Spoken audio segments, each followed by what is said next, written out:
Good afternoon, everyone. Welcome to the Pacific Northwest. Look at that beautiful shot right there.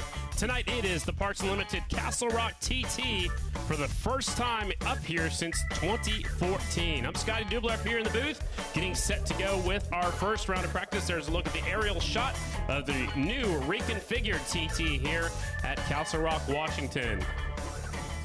Bikes are firing up, getting set to roll onto the racetrack. We'll have our Mission Super Twins, their first round of practice, followed by our Mission Production Twins, our Parts Limited AFT Singles, and they'll come right back with our Mission Super Twins practice number 2.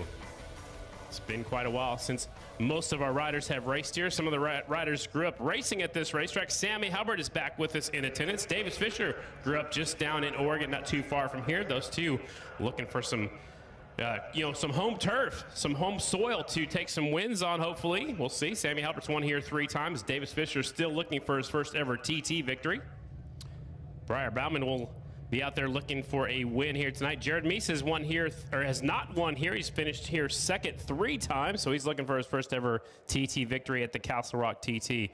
It is a full house. It was standing room only. It was completely sold out. They opened another entire section that'll be standing room only here at Castle Rock. So it's the second and final TT of the 2022 season. Progressive American Flat Track getting set to roll onto the racetrack. And I will have to go out on a limb here and say it for how I see it. This is the best this racetrack has ever looked from all the years that I have attended this race. It looks fantastic. They brought in some new clay. Brad Baker reconstructed the racetrack to kind of mimic off of the 70s and 80s style of the track. There used to be a tunnel there in the infield, and that's kind of what they've mimicked it off of. There's our racing chaplain, Raymond Rizzo from Motor Racing Outreach. He's the assistant flagman. How you doing, Raymond? Got to see him earlier today. We're actually using his trailer as the announcer's booth. For more information to help out Raymond, findingthefinish.com. You can donate and be part of the pit crew. We appreciate him letting us use this facility for the announcer's booth. There's vendor row. Several vendors are out there. Stop by the American Flat Track Superstore. It is located back there, and that's where they have the Sammy Halbert t-shirts from Sammy's from Graham, Washington. He is racing with us here tonight, so stop by and check that out. First time I've ever pulled into this facility. I had to use the second gate. The first gate was completely full when I got here. We had to come in the back gate. You see the pit area is jam full. And spectators are still filing in right now. Again, it is a sellout. Not all the crowd has made it here yet. 4 o'clock Pacific time zone is when we're supposed to start our first round of practice. 2 rounds of practice for the Super Twins, 1 round of practice for the rest of the classes. 3 classes racing here tonight. Up first will be the Mission Super Twins, sponsored by S&S Cycle. They will come out on the TT course. Is the only time you can use a front brake.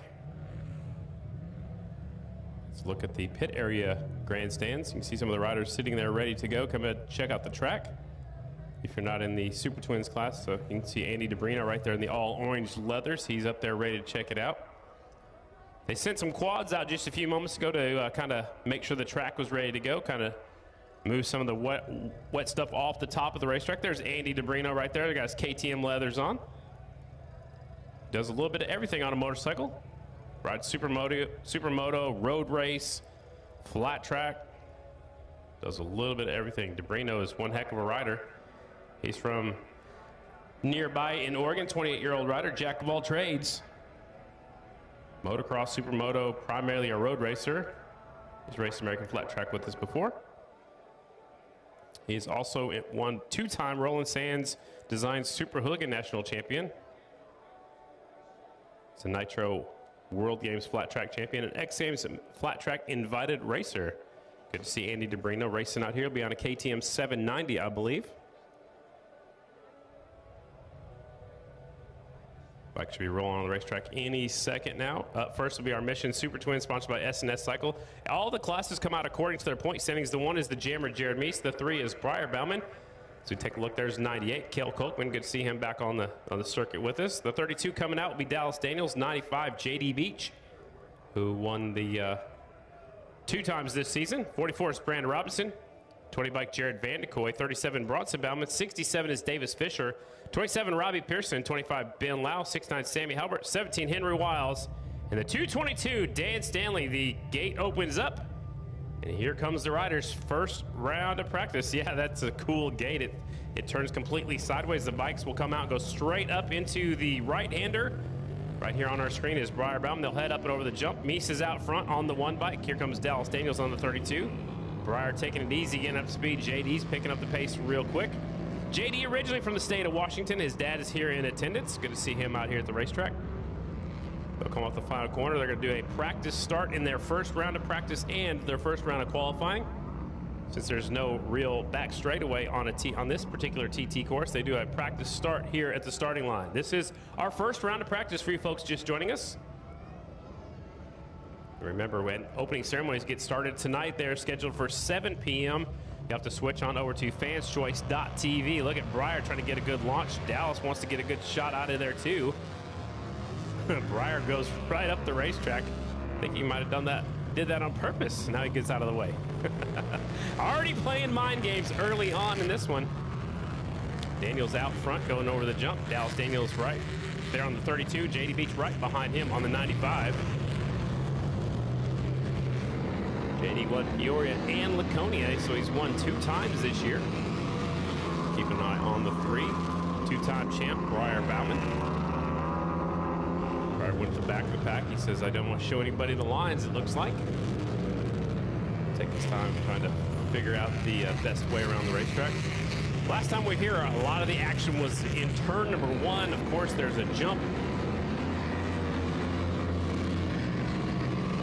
The 3 bike who's on the screen. Briar Bauman goes up the racetrack. He'll let the 25 bike slide on through. That is Ben Lau, the Holly Hot Rod. Fastest bike on the racetrack right now is Jared Meese, the 1 bike, 2:3.506. JD Beach right there second. Sammy Halbert up to third on the Indian, 2:3.860. We've seen Sammy a couple times this season.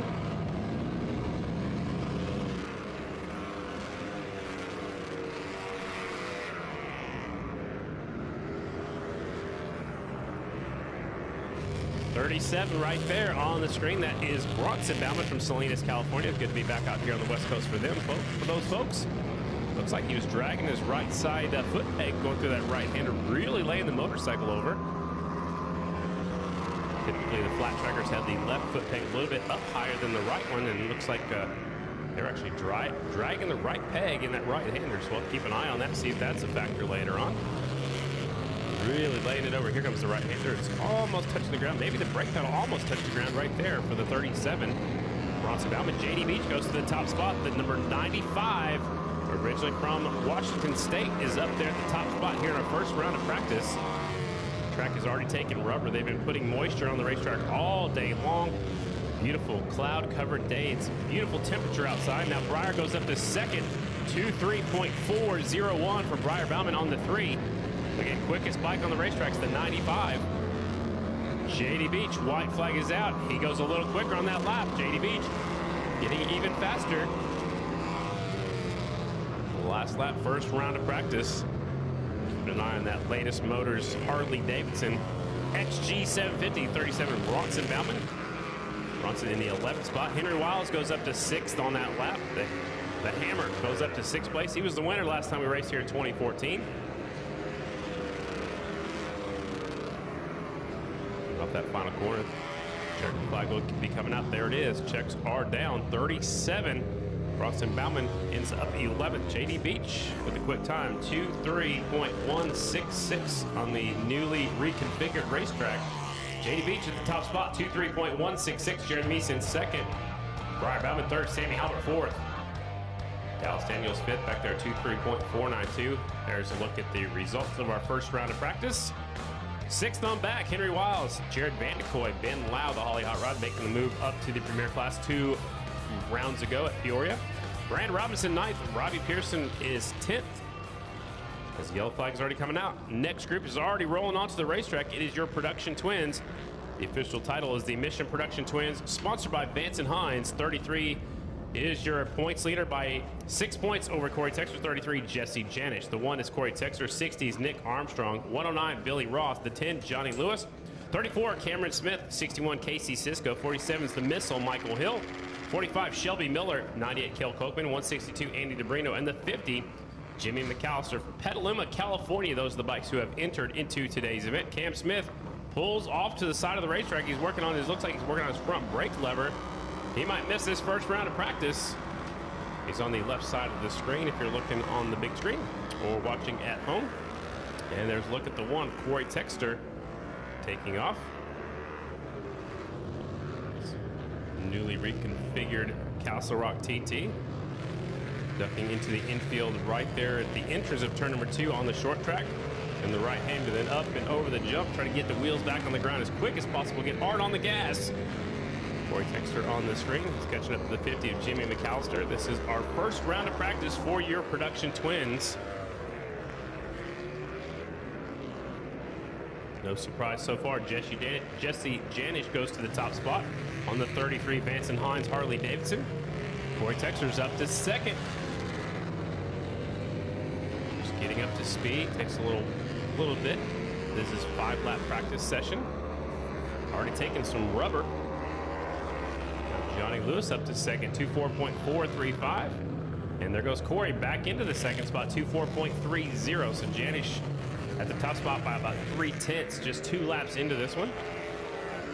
33 is Janish, the 1 is Corey Texter, 60 Nick Armstrong back there in the 10th position. 109 Billy Ross, 162 who's Corey's caught up to is Andy DeBrino. DeBrino gets a little wild coming up that final corner. Corey Texter goes up, the inside takes that spot away. DeBrino reaches up, downshifts, going into the infield portion of the racetrack. Up over the jump. Corey's actually looking pretty racy today. Johnny Lewis moves into second on the speed charts here in this practice. There is Johnny Lewis on the Royal Enfield number 10. It's a versatile rider. He can ride a little bit of everything, and he's very talented at everything he tries. He drops back to third as Corey Texter's going up into that second position. Janish 23.956. Lots of rubber out here going down quickly at the Castle Rock TTO. Johnny Lewis misses his mark going into turn number 1. Goes all the way up, kind of bounces off the air fence. He's looking down, looking for that brake pedal possibly. Now he's looking down the left side, so the shifter side. Kel Kochman moves into third, the 98 bike, 2:4.174. I don't know what happened to Johnny when he's going into turn 1, but definitely missed the mark and went up near the air fence. Now he gets it up to speed. He'll throw that lap away. Good thing it is, it's just practice.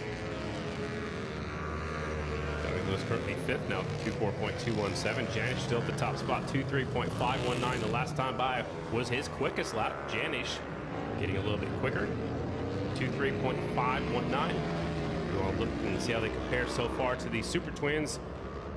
95 of each at 2:3.166. So just 4/10 off so far as the checkered flag is out here in our first round of practice for the production twins. 2:3.519 for Janish, and the checkered flag still coming out. So Cameron Smith's going to get a push back to the pit area on the 34 bike. That's a tough break for him, not getting any laps in. There's Janish at the top spot, 2:3.5, about a half a second faster than Corey Texter on the 1 bike, 2:4.026, and Casey Sisko's getting a walk back to the pits as well. Kel Kochman third on his Yamaha, 2:4.057. Billy Ross, 2:4.180. Johnny Lewis 5th on the 10 Royal Enfield, 2:4.217. The Missile Michael Hill on the 47, 2:4.490 is 6th. Shelby Miller is 7th. Nick Armstrong is 8th. 9th is Casey Sisko, and Andy DeBrino rounds out your top 10 here in our first round of practice. We do have 12 bikes signed up for the production twins, and the singles already rolling onto the racetrack. Biggest class of the day, there will be 28 total riders. We'll take the fastest 16 to the main event. This is their getting up to speed lap, and Cody Kopp is already hard on the gas. They'll bring him to the starting line and get a practice start taken care of. Again, they come out according to their point standings. For you new race fans, the 12 of Cody Kopp is your points leader, 13 Morgan Mishler, 79 Dalton Gauthier, 21 Trevor Bruner, 18 is Max Well, 48 Trent Lowe, 106 Chase Sadoff, 19 is James Ott, 24 Hunter Bauer, and the 26 is Aiden Roos-Evans. Those are the riders in the top 10 of your point standings coming into the Castle Rock TT. Big P's waving them on. It's time for practice for your AFT Singles riders. Official name is the Parts Unlimited AFT Singles, sponsored by Kicker. Kicker Performance Audio is here with us. Good to see Lauren back on the tour with us. Held by Cody Kopp. Kopp on the 12 bike. Downshift going to that first corner. 6 wins this year for Cody Kopp. Had his worst finish of the season at the last round. He's trying to shake that off, get back into winning form. Kopp on the 12. You can see there's a couple of bright orange corner markers going into that final corner to mark the inside of the racetrack. Kopp looks pretty good so far. Battles on for the second spot on the racetrack. Again, they're just out here practicing, but you want to mix it up with your competitors. 13 is Mishler, 21 is Bruner. Quick time right now is the 79 though. Dalton Gauthier, he's right behind him there. He is a quick peek at him going up and over the jump. He's caught up to these two. Gauthier on the 79, 23.713. Just give him speed. Look at Bruner looking around the outside of Morgan Mishler. Bruner's the Yamaha, the blue bike on the racetrack. And for Estenson Racing, slides it in deep, running the high line down here in 1 and 2. And while they're mixing it up, here comes the 79. Go time around the outside, going up the jump. They throw it down, keeping it low. Nice trying to sneak up the inside. Bruner's not giving up on the high line. Look at this battle. They're battling like it's a main event. This is only practice. I don't know if anybody told them, but this is only practice. Cody Kopp goes to the top spot on that last lap. The 12 bike quickest on the racetrack, 23.610. Gauthier doing everything he can to get by the 21 right there in front of him. Mishler's on the 13 bike. Something coming out of the exhaust of the 13 bike. The packing coming out of the 13. He'll definitely be able to feel that. Maybe lose a little bit of horsepower as well. You see it just hanging off the backside of that 13 motorcycle. Right there's a good shot at it. That's the exhaust packing coming out. 13. Actually, I don't even see him on the speed charts. He might not even have his, there he is. He's back there in 9th. So Morgan Mishler off the pace just a little bit. The 24.170 as the white flag is out. Still Cody Kopp at the top spot. He is from Micah, Washington. He took a win at an outlaw race on Wednesday night over in Spokane. Bruner on the 21. Now he's got some clear racetrack. I'm expecting this to be a quick lap for the 21 of Trevor Bruner. Being pushed by the 79 Gauthier. If Bruner picks up any time, he does. He goes up to the 3rd spot. Dalton Gauthier goes to the top spot right there on the last lap. The 79 goes to the top spot. 23.496. That is faster than the production twins, but not quite as fast as the super twins. Gauthier laying down the quickest lap right there on the last lap of 23.496. Cody Kopp is second, 23.502. James Ott is third on the 19 bike, 23.622. Trevor Bruner fourth on the Yamaha, 23.628. Chase Sadoff in fifth, 23.786. That's your top 5 in our first group, first round of practice. There are 3 groups of the singles. Here comes group number 2, 82. Travis Pettin currently 11th in the point standings. He'll be on the 82 bike. 377, the Spanish flat track champ is Ferran Cardus. The 80 bike, it's the BK Broiler, Brandon Kitchen. 63 is Jared Lowe. 49 is Chad Coase. 94 is Ryan Wells. 55, Tyler Raggio. 91, Justin Jones. 175, Taryn Santero finished 10th at the last round at Rapid City, South Dakota.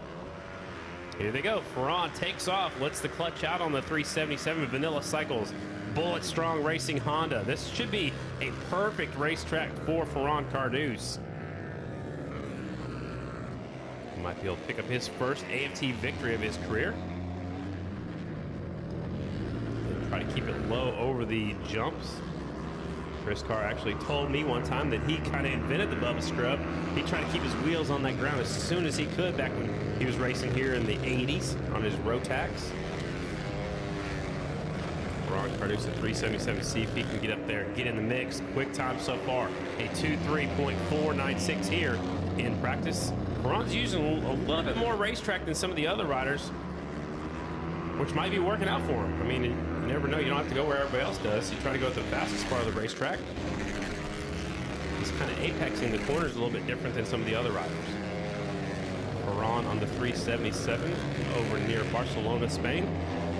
Look at him keeping it low, keeping that right foot off the foot peg. Here's where he was going up the racetrack just a little bit. Maybe there's some traction up there. He's squaring off the corner. Here he comes. We'll see how quick this lap is. 377 out front. Ferran Cardus. Let's see what happens. Times will be updated.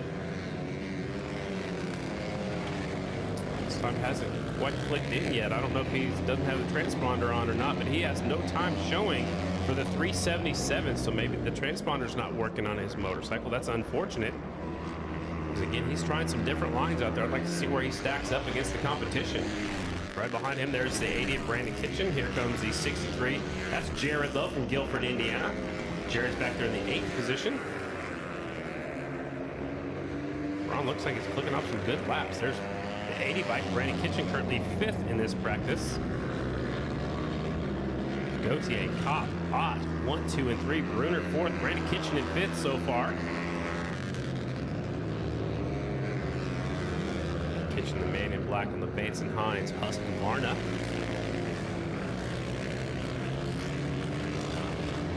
Gautier still at the top spot, 2.3.496.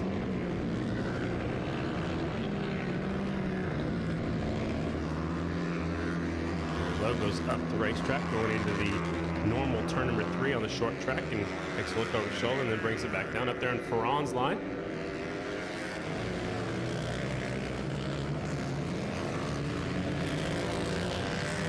Listening in down there in California. We'll head to California next weekend. Of course, the Lodi Cycle Bowl will be on Friday night, the night before the mile, and then Saturday will be the legendary Sacramento Mile, August the 20th. Ralph Shaheen will be along here just a little bit. We're going to celebrate our birthdays next weekend. Checkered flag is out. Group number 2. 55 right there on the screen. Tyler Raggio back in 14th. Jared Lowe gets all the way up to the 7th position. He was the fastest bike on the racetrack. I'm not sure about that because Ferran Cardeus possibly was a little bit faster, but no times were recorded for Ron. So I don't know if his transponder wasn't working or if he had didn't have the transponder on the motorcycle, but tough break for him. So again, fastest bike on the racetrack in that group was Jared Lowe. A 2.3.806 moves into 7th for the Jet. Maxwell will slide down 1 spot. Justin Jones on the 91. He was also out there. He goes up to 9th. Morgan Mishler drops all the way back to 10th. But remember, the exhaust packing was coming out of that motorcycle. Group number 3 getting set to roll onto the racetrack. The 14, Jacob Lehman. He's from up here in the Pacific Northwest. He actually won here in the AFT, what was the AFT singles class back in 2012. Jacob Lehman took the win. He's on the 14 bike. 53 is Blake Steinwagner. 132 is Pierce. 174 is Handy. 221 is Miller. The 11, Andrew Luker. 121, Jacob Cassio. 107 is Wyatt Vaughn. 194 is Damon Cameron. I believe those 2 riders on the racetrack. And here they go, getting a good practice start taken care of. There's Lehman.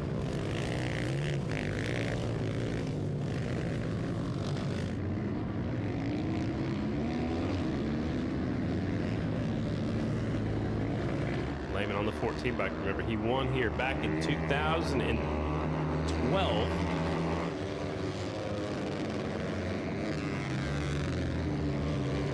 Definitely knows his way around the racetrack.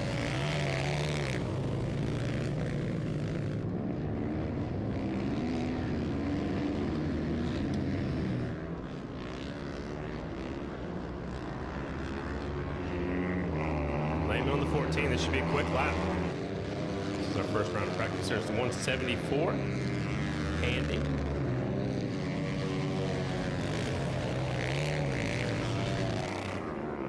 Bronson Pierce, the 132. Ray Handy on the 174. I believe I've called his name before at American Flat Track. Here comes Andrew Luker on the 11. Luker's taking a sneaky peek up the inside. The 11 going up the inside. Andrew Luker from California. Racing a lot at the Lodi Cycle Bowl. We'll get tuned up for this one. Got a little boy that's racing now. Oh, he gets a little bit squirrely off the landing of that jump right there. Saves it though. Nice recovery by the 11 of Andrew Luker. He's up to the 10th spot right now in this first round of practice. Always love his leathers with the checkered down there at the bottom, down there where they cover the boot. There's the 132 on the screen. 132 Bronson Pierce on the Honda. So far a 2.4.214 for Bronson. He's back there in 20th. The flat trackers don't run the front brakes very often and hardly ever hit a jump. They do have a TT course down there at the Lodi Cycle Bowl as well. Andrew Luker goes up to 6th on the number 11 motorcycle as Pierce goes up the racetrack down here, turn number 1. Luker up to the 6th position on the 11. There's the 174 back on the screen. Ray Handy, 24.120.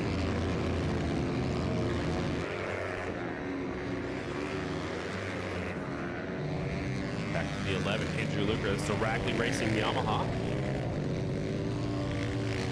Barely putting that right foot down through the right-hander. Much smoother on the jump that time. Keep it low down here in the final corner, going up just above the groove. Maybe it's working out for him. Now he drops it down to the groove. Checker flag is out. Front wheel comes up, getting hooked up, coming up that final corner. Luker will end up in the 6th position. That's going to be it for our first and only round of practice for the AFT singles riders. They will enter and exit the racetrack over there in turns 1 and 2.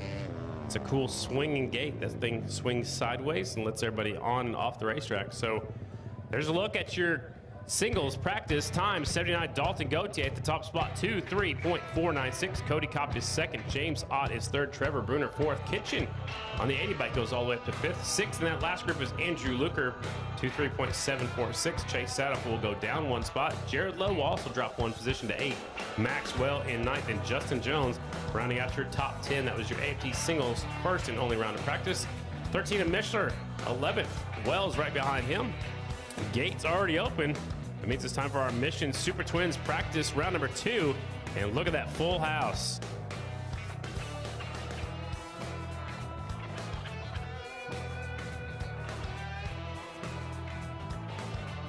All right, look at the full house. We were told that it will be a sellout tonight. They've opened extra spots just for standing room only. It's good to see everybody here in attendance up in the Pacific Northwest. Castle Rock back on the schedule, first time since 2014. The last time we were here, Henry Wiles took the win. Mikey Rush was 2nd. The Bullet, Brad Baker, was 3rd. And the Bullet, Brad Baker, helped reconfigure the racetrack for today's event. As a look at the pit area grandstands. I think I just saw Mickey Fay on the screen, if I'm not mistaken. Checking something out on the timing and scoring. There's a look at Jiggy Dog, JD Beach, and originally from up here in Washington State. Moved on down to Philpott, Kentucky. Looks like he's relaxed, thinking things through. His teammate right beside him, the 32, Dallas Daniels. Sitting there thinking about what he's getting ready to do. Check that out. We're at the Pacific Northwest. They're telling me that that is a Seahawk nest. I believe that's an osprey nest. I'm not sure, but the tree is telling me that, and he's a Yeti or a Sasquatch, so he would know more than anybody. Oh, that's Ricky Rackman's spot where he'll be calling the race from for his friends tuning in. I'm Scotty Dubler up here in the booth with me, actually down here in the booth with me because we're kind of hidden out. Ralph Sheen, welcome to the Pacific Northwest. Thank you. You know what us 49er fans call that?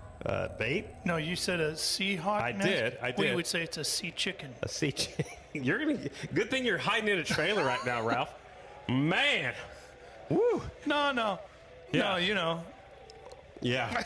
Yeah. Ralph Shaheen said that, not Scotty Dubler. So it's just good football rivalry, you know. We can see the finish line for the season of American Flat Track, and that means the NFL season's not far off. Did the 49ers take a win yesterday? They did. All right. So anybody can win, I guess, nowadays. Against the Cheeseheads. The guys out of Green Bay. They can't even spell my name right on my screen. They didn't get my name right either, so it's okay. Who's working the truck right now? People that don't like us, apparently. Evidently, people that didn't go to school. They got you right on the box, though, I see in front of you. Yes, the box Scotty is correct. Too Hottie. That is correct, with flames coming off of it. Yeah, I just got Ralph over here, but, yeah, but big it's bold lettering. Bold letters, yeah. Yes, which is pretty cool, actually. Man. And what's most important about my box, Yes. it's new. It's got all the buttons. Mine does, too, for the first time. Isn't that something? Yeah. Pretty cool. Stepping up in the world. Yeah, baby. Tevin. Thank you, Tevin. This is big time. Tevin is stepping big-time up for TV us. over here. I don't know if he's thanking me for putting buttons on our deals or if he's thanking us for putting our names on here.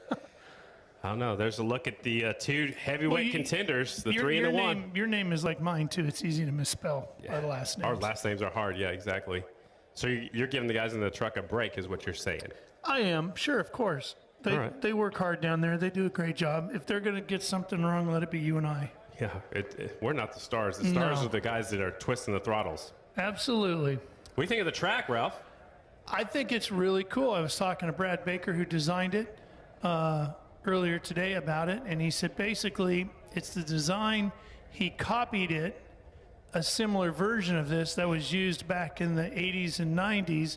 He said that always provided some really great racing here. So he spent a lot of time talking with guys that used to race up here on a regular basis, and they all said, man, the track design that we had in this particular era was really good. So he used that as the base for what he came up with. I like it. It looks pretty racy. The bikes are rolling on the racetrack. Sure This is their second round of practice. Are my name's right. Is your name fixed? Nope. I love it. This is their second round of practice. Mission Super Twin, sponsored by S&S Cycle to 1 Meese. 3 is Brian Bauman. 32 is Dallas Daniels. 95, JD Beach. 44 is Brandon Robinson. 20, Jared Vandekoy. 37, Bronson Bauman. 67, Davis Fisher. 27, Robbie Pearson. 25, Ben Lau. 69, Sammy Howard. Meese taking a look over his shoulder, want to see where his competition was. 17, Henry Wiles. And 222 is Dan Stanley, the Weasel. You got to be really good at shifting your weight here today, don't you? Shifting your weight and shifting the motorcycle. Shifting the motorcycle is going to be key too, but getting that weight transfer is going to be such a big part of it. So right through here is going to be such a big part of whether or not you have a shot at winning. And to go a little bit more in depth, to go into the corners, you slide your weight as far as you can up onto that gas tank, put your weight on that front wheel so you can really steer with the front wheel and try to slide back to get the traction over the rear wheel. So we're taking a look at the 32 of Dallas Daniels. Busy. Yeah, you'll be busy. You won't have a time to take a breath. So this, I think, where fitness this is a track where fitness will be a big factor. I think you're right, and being mentally tough. Correct. Because you cannot afford to make a mistake. There's not a lot of traditional passing zones here, right? Tight going into a particular turn where you've got a long run and you can set a guy up for a braking move or something like that.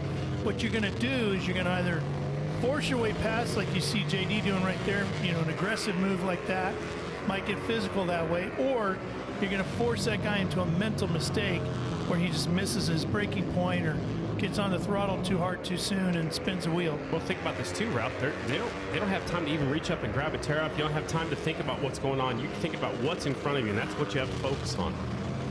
Absolutely. JD Beach is going even faster than they were in the first round of practice at 2:3.166. Right now, 2:3.036 the last lap. The quickest we've seen here today from any class. Keep your eyes on the 95 of JD Beach. I think he's going to be tough to beat here today. Yeah, he's got to be the heavy favorite coming in. His teammates right there behind him, 2:3.315 for Dallas Daniels, the number 32. Vandekoy up to 6th now.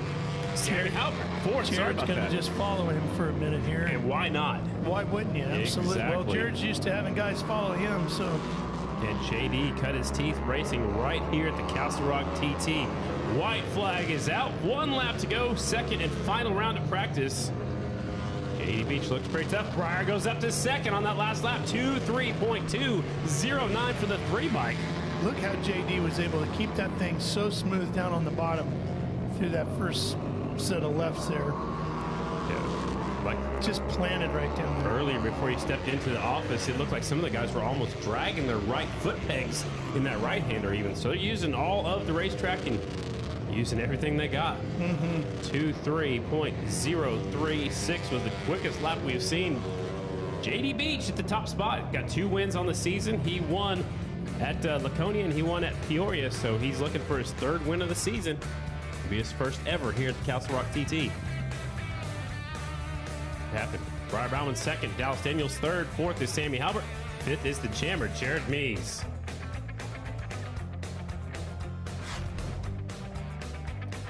So we had an amateur race here yesterday evening. Here is the flagman. Check him out. He gets all over the place. You can see his knees are dirty because they touch the ground right here. He really gets into it.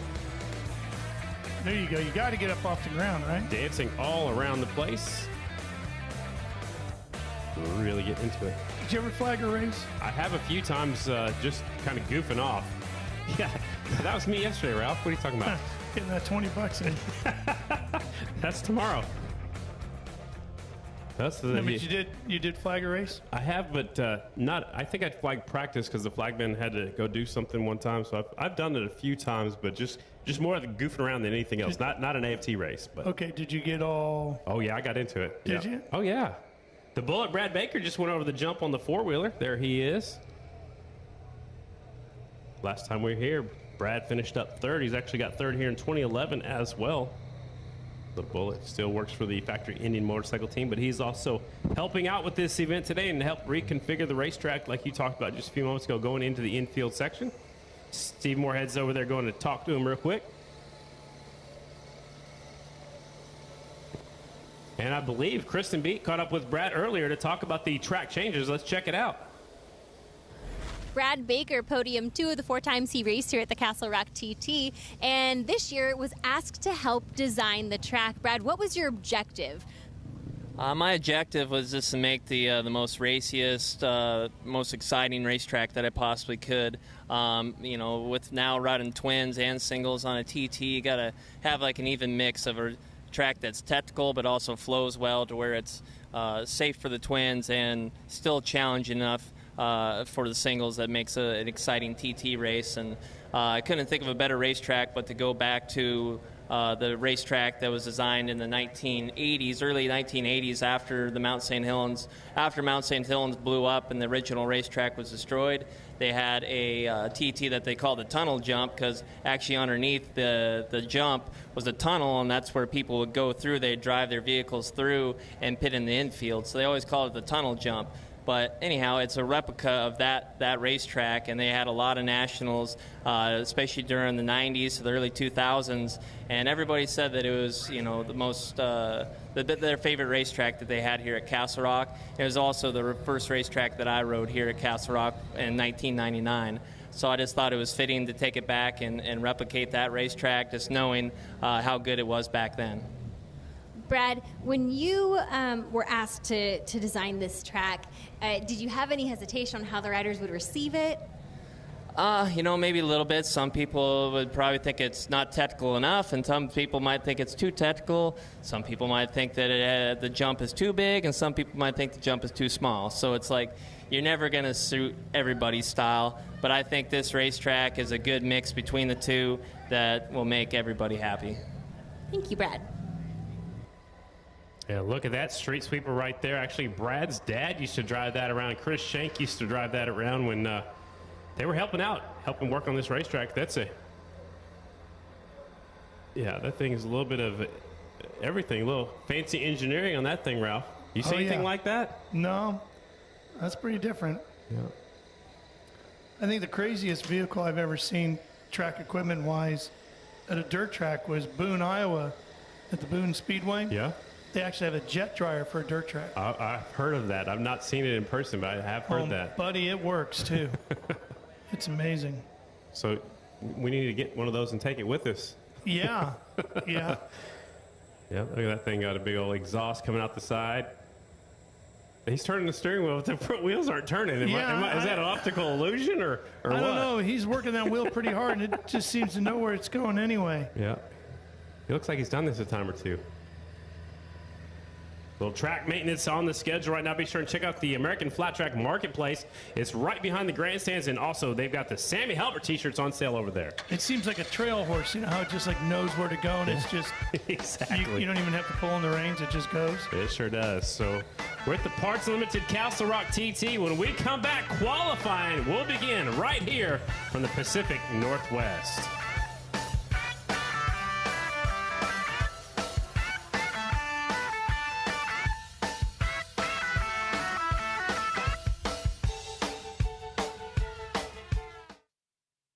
Tom Duma Fine Jewelers is proud to be the official jeweler for our 8th year to Progressive American Flat Track, providing championship rings for each class in 2021.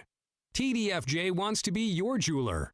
Check us out online for all your jewelry needs, from engagement rings to fashion jewelry to watches, in all price points to fit everyone's budget. Shop like a pro. Shop TDFJ.com. Klotz Synthetic Lubricants is proud to be the official lubricant of American Flat Track. Family owned and made in America since 1959. Klotz has built its reputation by answering the call of racers and performance enthusiasts who won't settle for anything less than superior synthetic lubricants. Racers and performance buffs around the world rely on Klotz to get them to the checkered flag. Order today at KlotzLube.com. Mobile View has been providing state-of-the-art LED video screens to sporting and special events throughout the U.S. and Canada since 1999. We use our vast experience of thousands of events to help guide the process of finding the right size screen to help make your event a memorable experience for your fans and sponsors. With over 300 World Championship titles, for 44 years, Öhlins advanced suspension technology has been providing the pinnacle of suspension for all areas of motorsports. For road or track, dirt or asphalt, when you choose Öhlins products to elevate your performance, you get Öhlins USA support and service to keep fueling your passion for excellence. Memphis Shades brings you a whole new level of style when it comes to motorcycle windshields and fairings. The quality, style, and selection set these products apart from the pack. Memphis Shades designs and builds all windshields, fairings, and hardware in-house. Raw materials in, finished goods out. Made in Memphis. Style that works. Dunlop is proud to be the official tire of Progressive American Flat Track. What we learn from racing is rolled into our production tires, such as the Dunlop K180, a street-legal version of the aggressive DT3 Flat Track tire. With the K180, street riders can now have the authentic flat track tire experience. No other tire company has won more American motorcycle championships than Dunlop. Race fans, VP Racing Fuels offers a full line of power sports fuels, lubricants, coolants, and appearance products for track and street. From pro racers to weekend warriors, we help riders make more power. Ask your local power sports dealer.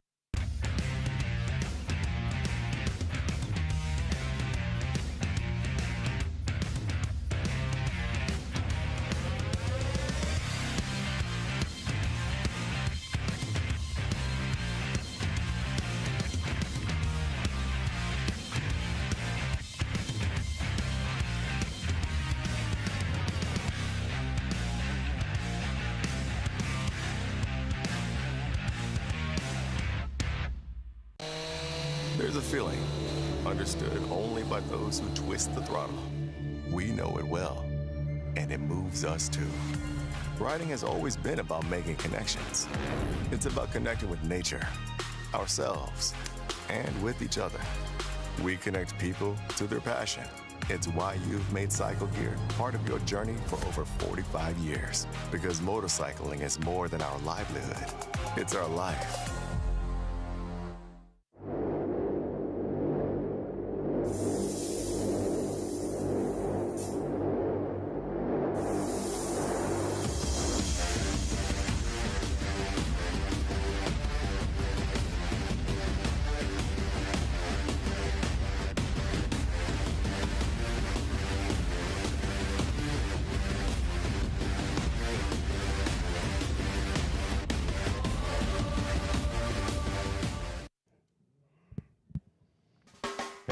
Welcome back. Check those guys out, hanging out. Never know what you're going to see when you come to Castle Rock. It's the Parts Limited Castle Rock TT. First race here since 2014. Beautiful Pacific Northwest. Special thanks go out to Beaverton Motorcycles, CC Motor Coffee Co., Bebre Federal Credit Union, Rogue Aless, Easy Rider Bourbon, Timberline Vodka, and others. And the production twins roll onto the racetrack. This is their qualifying session. The 33 Jesse Janish, our points leader. 6-point advantage over Corey Texter, who's on the 1 Yamaha. 60s Nick Armstrong. 109 Billy Ross. 10 Johnny Lewis. 34 Cameron Smith. 61 Casey Cisco. 47 Michael Hill. 45 Shelby Miller. 98 Kel Kolkman. 162 Andy DeBrino. And the 50 of Jimmy McAllister. Those are the bikes on the racetrack. This is qualifying. Better qualifying spot you will have, the better starting spot you will have in your semifinal, which is very important when you come to a real short, real tight track like we have here tonight. Most of the pileups last time we were here were going into the first corner off the starting line. You go and right about here, you make a hard left-hand turn. Put on your blinker, turn left, go into the infield. Watching the G&G Racing Yamaha on the 1, Corey Texter, trying to keep Jesse Janish right there in his sights, and there's the 10 of Johnny Lewis on the Royal infield. Qualifying has begun. We'll take the fastest lap. Oh, we had 2 rounds of practice. That is my fault. I thought we'd get straight into qualifying. This is the second round of practice. All right, that was my bad. I thought we're going into qualifying. 10 Johnny Lewis. All right, so the Super Twins will get 3 rounds of qualifying today. Practice. Man, I'm all confused. Must be this thin air up here in the Pacific Northwest. Janish at the top spot, 2.3.726. Janish on the 33. Johnny Lewis second quick so far, 2.4.043. This again, my fault right there. This is our second round of practice. Probably a good idea since we haven't been here for quite some time, 8 years. Casey Cisco having problems once again on the green Kawasaki, coasting down the front straightaway. We had issues in the first round of practice, having issues here in the second round as well. Johnny Lewis closing in on the number 1 of Corey Texter.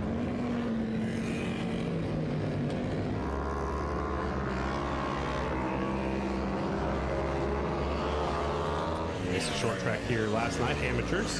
And they'll be racing here again tomorrow. Another amateur program. There's Shelby Miller, here comes the 98. There's 109, Billy Ross. With this time so far, Jesse Janish, 2.3.726 here in this second round. There's Casey Cisco getting another push back to the pit area, so he broke in both the practice sessions, so he doesn't have hardly any laps completed. There's your local boy right there, Andy DeBrino, the bright orange 162 KTM, Andy DeBrino. Nearby Oregon. He actually owns a Zebra. How cool is that? He's trying to get around the 50, Jimmy McAllister. Corey Texter catching up to him as the checkered flag comes out. Janish will be our quick spot here in this second round of practice, 2.3.726. So it's slowed down just a little bit. Janish's time in his first round of practice was a 2.3.519. So either he slowed down or the track might be slowing down just a little bit. Look at Billy Ross up to second, 2.3.891. Johnny Lewis third, 2.3.981. Corey Texter fourth. Casey Cisco was fifth, but he only completed about 1 lap, so it's good enough to get a 5th spot here in this practice session. So I'll go back in the pits and make some changes, see what they can do to pick up some more time. Up next on the list is Parts Unlimited AFT Singles, their second round of practice. Ralph, looks pretty racy. It does. Now, did you actually see said Zebra? I have seen the Zebra. Not in person. I've seen it all over his Instagram. Okay. Yeah. So it's real. It's real. It's not painted. It's not a painted spray horse. painted or nothing like that. Nope. Sure. Yep, they go straight to work here in the second round of practice. They come straight out and go straight to it. The 12, Cody Kopp. 13, Morgan Mishler. 79, Dalton Gauthier. 21, Trevor Bruner. 18, Max Whale. 48, Trent Lowe. 106, Chase Sadoff. 19, James Ott. 24, Hunter Bauer. And the 26, Aiden Roos Evans. His foot just slipped off the foot peg right there. Usually on a jump, when you have a steel shoe on and it slips off that rubber, it does happen. Oh, yeah. No big deal. For me, because I'm up here in the booth. Right. That was a big moment there for a second. Yeah, for sure. No, he really does have a Zebra. Actually, in all honesty, I believe it's his mother's Zebra, but I had him on my podcast a long time ago. It lives with him. Cody Kopp trying to get back in the winning ways. I don't know what the rules are on these. I don't either.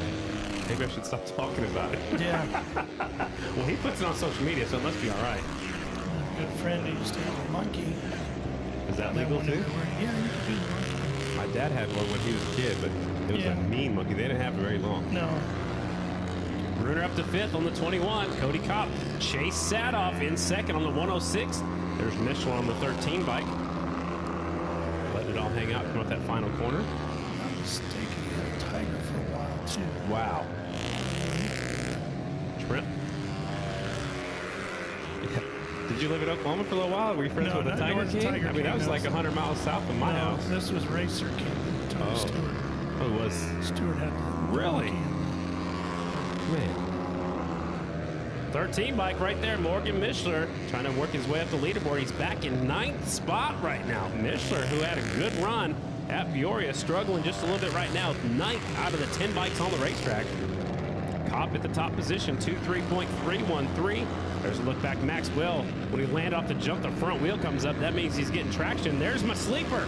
My dark horse, the 48, Trent Lowe, is up to 2nd, 2.3.503. James Ott is right there on the 19 bike. He was going good in our first round of practice. Trent Lowe actually took the win at Billings, Montana on Sunday, the day after Rapid City. Took 2 wins, the 450 Pro win and the Open Pro win. Billings Motorcycle Club. 48 bike. I told him I'd stop calling him the sleeper when he wins his first AFT race. I was going to say, is Trent your dark horse pick every week? He is. I'm kind of. Is he no longer? Is he still really qualified as a dark horse then? Well, he hasn't won one yet. No. I mean, he got a podium. Yeah, maybe he's dark zebra. All right. I don't know. He's one that's close to a win. He's right there. Yeah, he got on the podium last week. Told me at Billings that he kind of missed the setup before the main event. The checkered flag comes out from Big P, our flagman. So yeah, he took a tooth off the rear sprocket and went the wrong direction because they assumed with the rain that the track was going to get faster, and it just wasn't as fast as he thought. So 23.313 for the number 12 by Cody Kopp. I don't think I should write that down yet. We got some fast guys in these next two groups as well. So this is our second round of practice. Look at that, 23.31 and 23.36 for Trent Lowe. He's right there. Maxwell in third from Kudu, Australia, 23.361, exact same time as second of Trent Lowe. Group 2 rolls onto the racetrack. They go straight to it. 82 is Travis Pettin, 377 Ferran Cardus, 80 by Brandon Kitchen, 63 Jared Lowe, 49 Chad Coast, 94 is Ryan Wells, 55 is Razio, 91 Justin Jones, 175 Taryn Santero. One lap under caution, then the next time by the green flag will come out. There's Ferran Cardus. And no times were recorded on him in that first round of practice. That was unfortunate too because it looked like he was flying. He goes way up high off the back straightaway. Ralph goes way up in what's normally short track turn number 3 and then squares off the corner. So he's taking a little bit different line, but it seems to be working for the 377. Ferran Cardus looks like the transponder just started, so we'll see how fast this lap is. He's really diving deep into this corner. He diamonds the corner, goes way up near the air fence as Chad Coase sticks a wheel up the inside of the 82 of Travis Pettin. Pettin all the way up to the 11th spot in the point standings on the 82 bike. Ferran Cardus up to 4th. The 377 moves to 4th, and that doesn't last very long because here comes Jared Lowe up to 4th. The 63 bike from Guilford, Indiana. It's Trent Lowe's little brother. Jared Lowe up to 4th this practice session. There's the 80 of Brandon Kitchen right behind these two. He's in 7th. There's a lot of rubber, which looks like a lot of traction right now. Kitchen goes up to 2nd, a 23.333 for the BK Broiler. There he is, the 3rd bike on the screen going up the jump. Chad Coase on the 49 Pettin, and here comes the 80 bike. Quickest on the racetrack up to 2nd place, 23.333. He's feeling it. Yeah, he is. Our second round of practice. Still Kopp at the top spot. Now Chad Coase, the California kid, he moves up to 3rd. 23.356 on the 49. First impression race team Honda. He's on the screen right here in front of us. He's a supermoto guy. When he was younger, went road racing for a while too, so he knows how to use the front brake, and the jumps don't bother him at all. Really leaving it on late into turn 1, then really chopping the throttle. You can see his right hand just twist forward when he went into the first corner. Kopp still at the top spot. Kitchen, Chad Coase, they're on the racetrack right now. The 80 and the 49. Quickest bikes on the racetrack at the moment. Ferran Cardus back in 7th on the 377. Now Chad Coase goes to the head of the class. The 49 bike, quickest we've seen in the singles, a 23.244. Just off the Super Twins time. I'd like to point that out. You know, these categories are really, really close, Scotty. Absolutely. It's week in and week out. It seems like there's not a huge gap in performance between the 3 categories. It's all very close. I mean, they're just a little bit quicker than the Production Twins, and they're just a little bit off of the Super Twins. So you remember, they're a whole lot lighter motorcycles. Oh, yeah. I mean, but you go to some forms of motorsport, and, you know, there might be multiple categories there, and it could be 3, 4, 5 seconds of difference. Correct. Between the premier category and the 2nd and the 3rd. And here we're talking usually about a 10th or 2. 23.244 for Chad Coase, the California kid. Moves to the top spot. Cody Kopp is 2nd, Kitchen 3rd, Trent Lowe and Maxwell. The 3rd and final group rolls onto the racetrack. 14, Jacob Lehman. 53 is Blake Steinwagner. 132 is Bronson Pierce. 174 is Ray Handy. 229, Noah Miller. The 11, Andrew Luker. 121, Jacob Cassio. 107, Wyatt Vaughn. The 194 is David Cameron, I believe. Bikes are on the racetrack. Final group. Second round of practice. There is Lehman, the 2012 winner in the singles class when we were here. He's up from around the Pacific Northwest. Brad Baker usually helps him out as well. Really diving deep into the first corner. It's got a big old engine guard underneath the framework of that one. Looks like some sure of the does. enduro cross kind of riders. Some of the supercross riders used to use those too to help if they flat landed, right, or hit the landing. One, case something. Might think it might come in useful. I don't think they'll be flat landing on that jump, but you never know. Jacob really sliding on that back fender, trying to get the weight over that rear wheel coming with that final corner. No, it's the way the jump is shaped here. It's pretty much a big roller type deal with a little bit of a peak at the top. Yeah, you shouldn't flat land it. No, I mean, they're trying to get on the ground. Off of anything onto it. Yeah, they're trying to get on the ground as quick as possible. So it's just the way he likes that bike to be set up. Bronson Pierce, the 132. Seen him at the last couple of rounds, Ralph. I'm not real familiar with the rider. There's the 11 up the inside, taking the pass right there, Andrew Looker. Good to see him back racing with us here at Progressive American Flat Track. He's been racing back home at the Lodi Cycle Bowl. We'll be headed there Friday night. Friday night. All right, well, let's check in right now with the third member of the crew, Kristen Beat. How's it going down there? All right, guys, sorry, we're having a few, I'm not sure if you tossed down at me or not, but right here in the Turner Racing Honda pit, these are tire warmers, and they're one of the few pits that are utilizing the tire warmers this weekend. You might think, well, it's pretty warm outside. We're in Oregon. It's a dry day. Why would they be using these tire warmers? Well, when I spoke with Brian Bigelow, he said because of the close proximity to the Cowlitz River behind us, he said this track, it'll be more dewy. There'll be more moisture in this track coming to the surface throughout the night. So if you get the tires really dry when they hit that wet, dewy surface, they'll stay dry further into the race. So one of the teams trying to use technology to their advantage again this weekend, guys.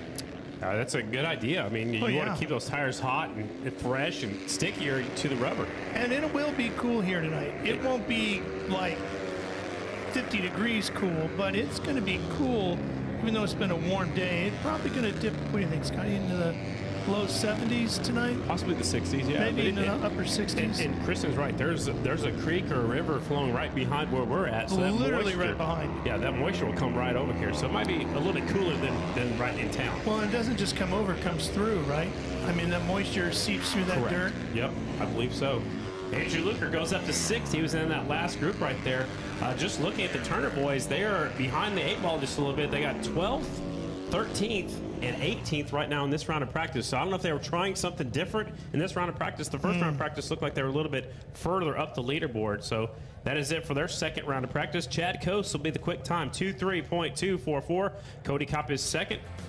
Brandon Kitchen third on the Husqvarna. Fourth is Trent Lowe. Fifth is Maxwell. Andrew Looker was just out there on the 11. He's the first spot for the Yamaha up to 6, 2:3.368. So just 2/10 off the quick time. Jared Lowe, Ferran Cardus, 8th. Aiden Roos Evans, Jacob Lehman, your top 10. Up next. You know, that river was the problem as to why this track was destroyed when Mount St. Helens erupted back in 1980. Not only was there a ton of ash, I mean, there was ash everywhere. I lived down in Sacramento in 1980 when it erupted. We got ash all the way down there, and that's, 1,000 miles away just about. But all the sludge, if you will, which was the snowpack that came down off the top of the mountain at the time, the trees, the lava, everything, the dirt, the mud, everything that came down off the mountain as it erupted and literally blew the top off of Mount St. Helens, came down through the valley into that river, and that river flooded this whole area, and that sludge of all that combination of materials spilled up and over that riverbank and all over this racetrack, taking out the track, grandstands, and everything. And this place was out of business for a year or two while they, as you heard Brad Baker say, got it going again, cleaned everything up. And getting the ash out wasn't the hard part. It was getting rid of all the sludge and everything that came with it. And he has reconstructed the racetrack to mimic what they had back there after the circuit layout, yes. Correct, after Mount St. Helens erupted. So one of the riders pulling out of the way. It's the 17, the Hammer, Henry Wiles, who won here the last time we were here back in 2014. Mikey Rush was second. Third was the Bullet, Brad Baker. It's still the JD Beat show so far. The 95 quickest, 2:2.913. Meese is second. Dallas Daniels is third. Fourth right now is Briar Bauman. Davis Fisher up there to fifth. 17 right there. That bike looks like a DTX style motorcycle, but that's actually a Kawasaki twin. He gets on the ground quick. That's the 17 of the Hammer. Henry Wiles, he is currently in 13th. There's no time being recorded, so I don't know if his transponder's working. Here he comes. He might have just got onto the racetrack, though, so we'll see if the times are recorded this time by. And he moves up to 5th. There's the Hammer. Henry Wiles up to 5th quick so far. Struggled just a little bit at the Peoria TT. Let's check in one more time with Kristen B. Thanks, Scotty. When I was talking to JD Beach earlier in the day, obviously he is the guy to beat here. For some reason, I always think of JD Beach as being a Kentucky rider because he now lives in Kentucky, but he's actually from Washington, and he told me that coming back to this track reminds him of racing when he was a kid. He actually rode moto here when he was younger, and so returning to this track feels like coming home for JD Beach. That's got to be a good feeling. Oh, yeah. You always like going back home. I know during like the production meeting earlier today, Ralph, they were saying, would that be more pressure? You know, people wanting to get tickets from you, you know, friends that don't get to see you race all year long. I don't think so. I don't know if it's more pressure, but it's more busy. Right. Definitely. I know for me, going home to Sacramento next week, it's busy. Right, and you're not riding, but there's a lot of distractions. Pulling at you that want to see you, want to visit with you. Right. Of course, yeah, they all want tickets and all that, and you want to help out. You just try to schedule everything to see all your friends and family and do all that. And well, how many tickets are you buying for everybody? I'm a little short right now. I need that $20 you're earning this weekend. Okay, all right, I'll see what I can do. The new quick time of the day, JD Beach right there, 22.913, the first bike into the 22-second range. And Jared Mee says, I can do that too. He's right there second, 22.989. And I think for a guy like JD Beach or any racer, when they're going close to their home and it's your quote-unquote home event, it's no different than you hear like the guys in the NFL talk about when they're going to the Super Bowl. And you have that 2-week break from the AFC NFC Championship game to the actual Super Bowl game. You want to get all your business stuff, getting all your family tickets and, you know, all that stuff done the first week, and then that second week you want to focus on race time or game time. So same thing here. Well, get all your stuff done maybe the week leading into the week before, and then race week you just focus on the event.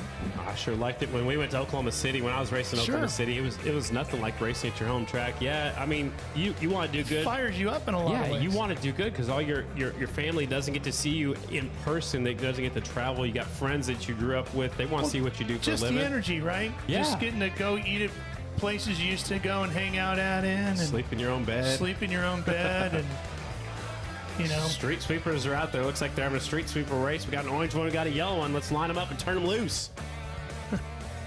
Hey, they got my name right. Is that you, Ralph Shaheen? That's me. That's you. The right way. The truck getting it dialed in. Look at this full house. They are standing room only here at Castle Rock, Washington. And why not? Best flat track racers in the world are here in your community racing at your local track. You should be out here supporting them. And Kristen, I know you've made your way out there. How is the energy in the crowd today?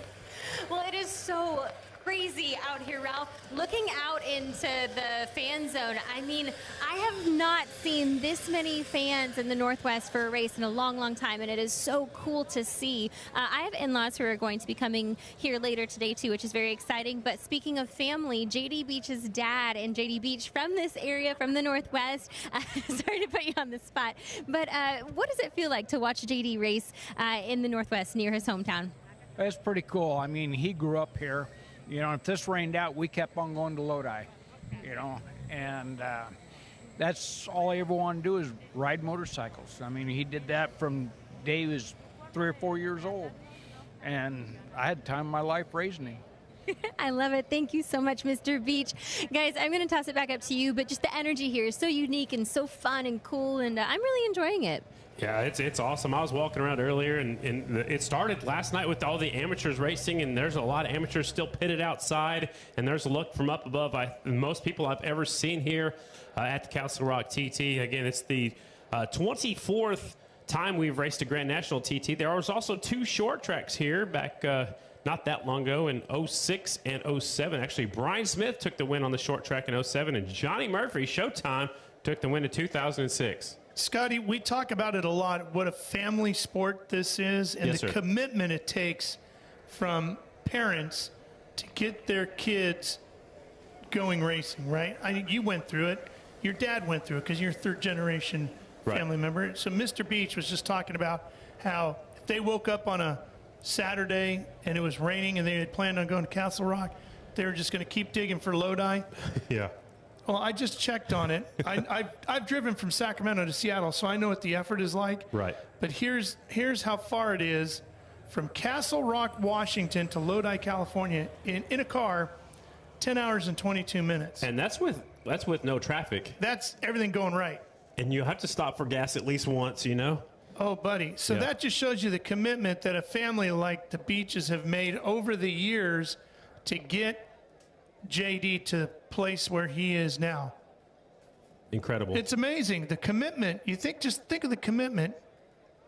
Because it doesn't mean it's going to go great when you get down to Lodi. Right, and as an amateur, you're racing for trophies and experience, so you have to pay your own gas money to get you back and forth, and it's expensive, but the reward is right here. JD is making a living riding motorcycles with Progressive American Flat Track. Doing great, too, with the SN Racing Monster Energy back to Yamaha crew. And we slapped a camera on JD's bars to give you a view of what it's like riding with him. So here it is. Well, actually, not the bars because it's going out the backside. This is right here just a few moments ago. Yep. The right-hander. Now here comes the jump. This is the Insta 360 camera. This would be what's normally your flat track turn 3 and 4, going way up the high side, squaring off the corner.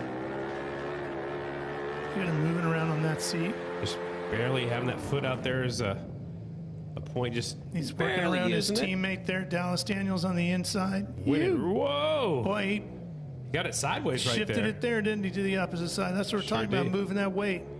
And he just goes by his teammate. It goes in a little bit deep right here. Square off the corner. And then comes right down off the hill, didn't he? Came right down off in front of him. Yep. Kind of made a nice apex to that corner.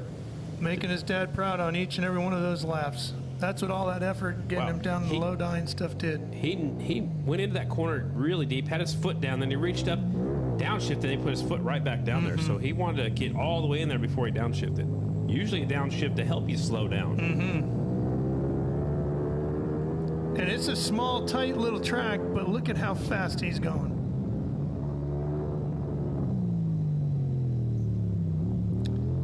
Wow. All right, well, stay with us. We're coming right back to watch the rest of the stars of the Progressive American Flat Track Series in action here in Castle Rock, Washington. Stay with us. September 3rd and Sunday, September 4th, American Flat Track invades the Illinois State Fairgrounds for the granddaddy of them all, the legendary Springfield Mile. Labor Day weekend, witness the spectacle of America's top riders competing for fortune and glory at top speeds of over 140 miles per hour. Don't miss the Mission Foods Progressive Triple Crown Springfield Mile, presented by Drag Specialties. Get your tickets now at springfield-mile.com. Speed Sport has been America's motorsports authority since 1934. Get news, results, and commentary from the most connected experts in the business, covering all forms of motorsports from flat track to NASCAR and everything in between. Bookmark speedsport.com on your mobile device now, or follow Speed Sport on social, and be sure to subscribe to the Speed Sport Daily. Speed Sport is your one-stop shop for all things racing on 2 wheels and 4. Falken Tires is proud to be the official light truck tire of Progressive American Flat Track. Choosing the right tire for your truck or SUV is critical. And Falken has you covered, offering highway terrains to all-terrains through torture-tested mud terrains. For more information on Falken's full line of Wild Peak products, please visit us at www.falkentire.com. Kicker Performance Audio is the official sound system of American Flat Track. Kicker's fully stocked line of products includes speakers, amplifiers, and subwoofers for your car and truck stereo systems, as well as those for your boat, side-by-side, and touring motorcycle. Kicker also makes Bluetooth outdoor speakers, over-ear headphones, and earbuds to pair with your favorite mobile device. To learn more or find a dealer, visit kicker.com. And welcome back to the Parts Unlimited Castle Rock TT. It is time for qualifying right here today. Mission Production Twins qualifying round number 1, 33, Jesse Janish. The 1, Corey Texter. 60, Nick Armstrong. 109, Billy Ross. 10, Johnny Lewis. 34, Cameron Smith. 61, Casey Cisco. 47, Michael Hill. 45, Shelby Miller. 98, Kel Kochman. 162, Andy DeBrino. In the 50, Jimmy McAllister. This is qualifying round number 1. Then we'll get a practice start. So they'll pull up to the starting line. We'll get a practice start taken care of. Again, now this is qualifying. There are transponders on the motorcycles on the exact same position on every bike. When they crow across that start-finish line, the times will be recorded. There is your points leader, JJ33. Jesse Janish locking that front end lock down. Up and get a good start.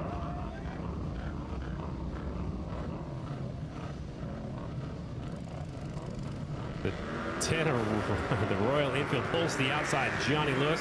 Look at this. Battles on already. Going to the first corner. A little practice to make it into that first quarter. That's where all the action was. The last time we were here, there was a lot of pile-ups.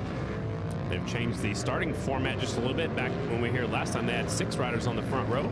Actually, each row. Now it's down to 4 riders to try to eliminate some of the first turn pile-ups. We'll see how it plays out in just a little while. This is qualifying. 33, Janish, the 10. The Royal Enfield right there. Johnny Lewis trying to see where the 10 by, or where the 33 is a little bit faster. JJ 33. You know, speaking of Jesse, I was talking with Terry Vance earlier today, Vance and Hines, of course. And Terry said, you know, in the year that they've had Jesse riding their Harley, he has been on the podium in every race he's ever been in, except for last week, or an event where he had a mechanical issue. Last week was the only one he didn't make the podium due to his, you know, his own. Wow. Just not getting. That's one heck of a stat right there, and he was just filling in last year. If the bike works, he's on the podium. He's on the podium. Just might as well write it down. 99.9% of the time. Write it down right now. All right, well, he's looking good so far. He's been fastest in the first 2 rounds of practice, and already here in qualifying, he is fastest 2:3.461. That's the fastest lap he has turned. Was that last time out for Jesse Janish? That's his quickest laps to the track. I'm telling you, Ralph, the track is getting faster as the rubber's being laid down. I think it'll continue to get faster all night long because the moisture will come up as the sun sets behind the grandstands. There's a look at 109, Billy the Kid, Billy Ross. They've been gone away from home for 4 weeks, living out of their van, him and his dad. That's crazy. Making memories. That's what I did during my racing career, and I wouldn't give it up for the world. Nope. So cool. Sounds like on any Sunday, right? Exactly, like any Sunday. Billy Ross on the Harley-Davidson 109 right here is currently 5th in qualifying round 124.133. For the quick time, it's Jesse Janish, 23.327. Corey Texter sitting in a real close second, 23.659. Johnny Lewis third. So it's Harley, Yamaha, Royal Enfield, your top 3. Scotty, that's not easy to do. I mean, we all, you know, it was glamorized, obviously, in things like On Any Sunday. Right. But in reality, it's not. It's not easy, right? And there's a lot of things about it that are rough. What was the worst part about it, and what was the best part about it? The best part was spending time with my dad. You know, that I'll never, ever, never duplicate that again. You can't, no. You know, and the worst part, I guess, you know, just roughing it, not knowing where you're going to sleep that night. Are you going to sleep on a picnic bench, or am I going to do good enough that night to get a hotel to possibly get a shower, or you know, I mean, but it's just it's all good. I mean, yeah, roughing it. Even the yeah, I would do it all again tomorrow. Sure. Love it. Janish 23.327. So far, that's our quick time here in round number 1. Again, 2 rounds of qualifying for all 3 classes.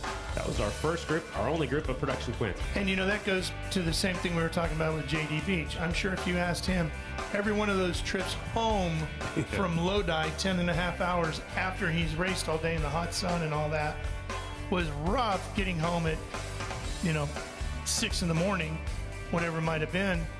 But worth every mile, right? Yeah, and it's the experiences and to talk it over, to debrief after the race. You got a long time to talk about it, and JD was probably so young, he probably wasn't even driving then, so he would sit in the passenger seat and talk it over with his dad. They make notes. You know, we have notebooks still from when I raced of what we did right, what we did wrong, what gearing we ran, what air pressure you run. I mean, if Scotty would have just twisted the throttle. yeah. It's that right arm. It's that right wrist right there. I couldn't resist, buddy. My That dad, was too easy. My dad would show me money, nothing. He would twist it back, say money. He twist it forward, say nothing. So that was the motto. Yeah. Man, that was ruthless right there, Ralph. That's too easy. Yeah, if Scotty would have rode harder, we could have we could have ate at McDonald's.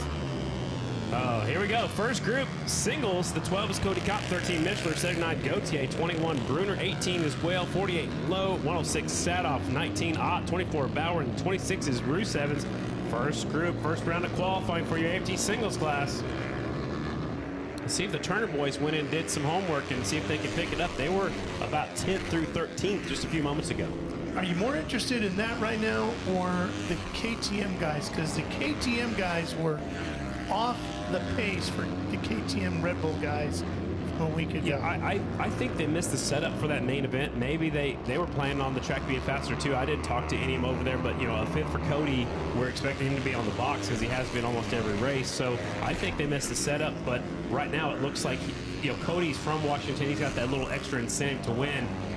So I'm right now, after we've seen what we've seen so far today, I'm curious to see if the Turner boys have made any changes from that last group round of practice. They could have been trying something because they're all three very close. Yeah, for sure. Trent Lowe goes to the top spot. The 48 by 23.334.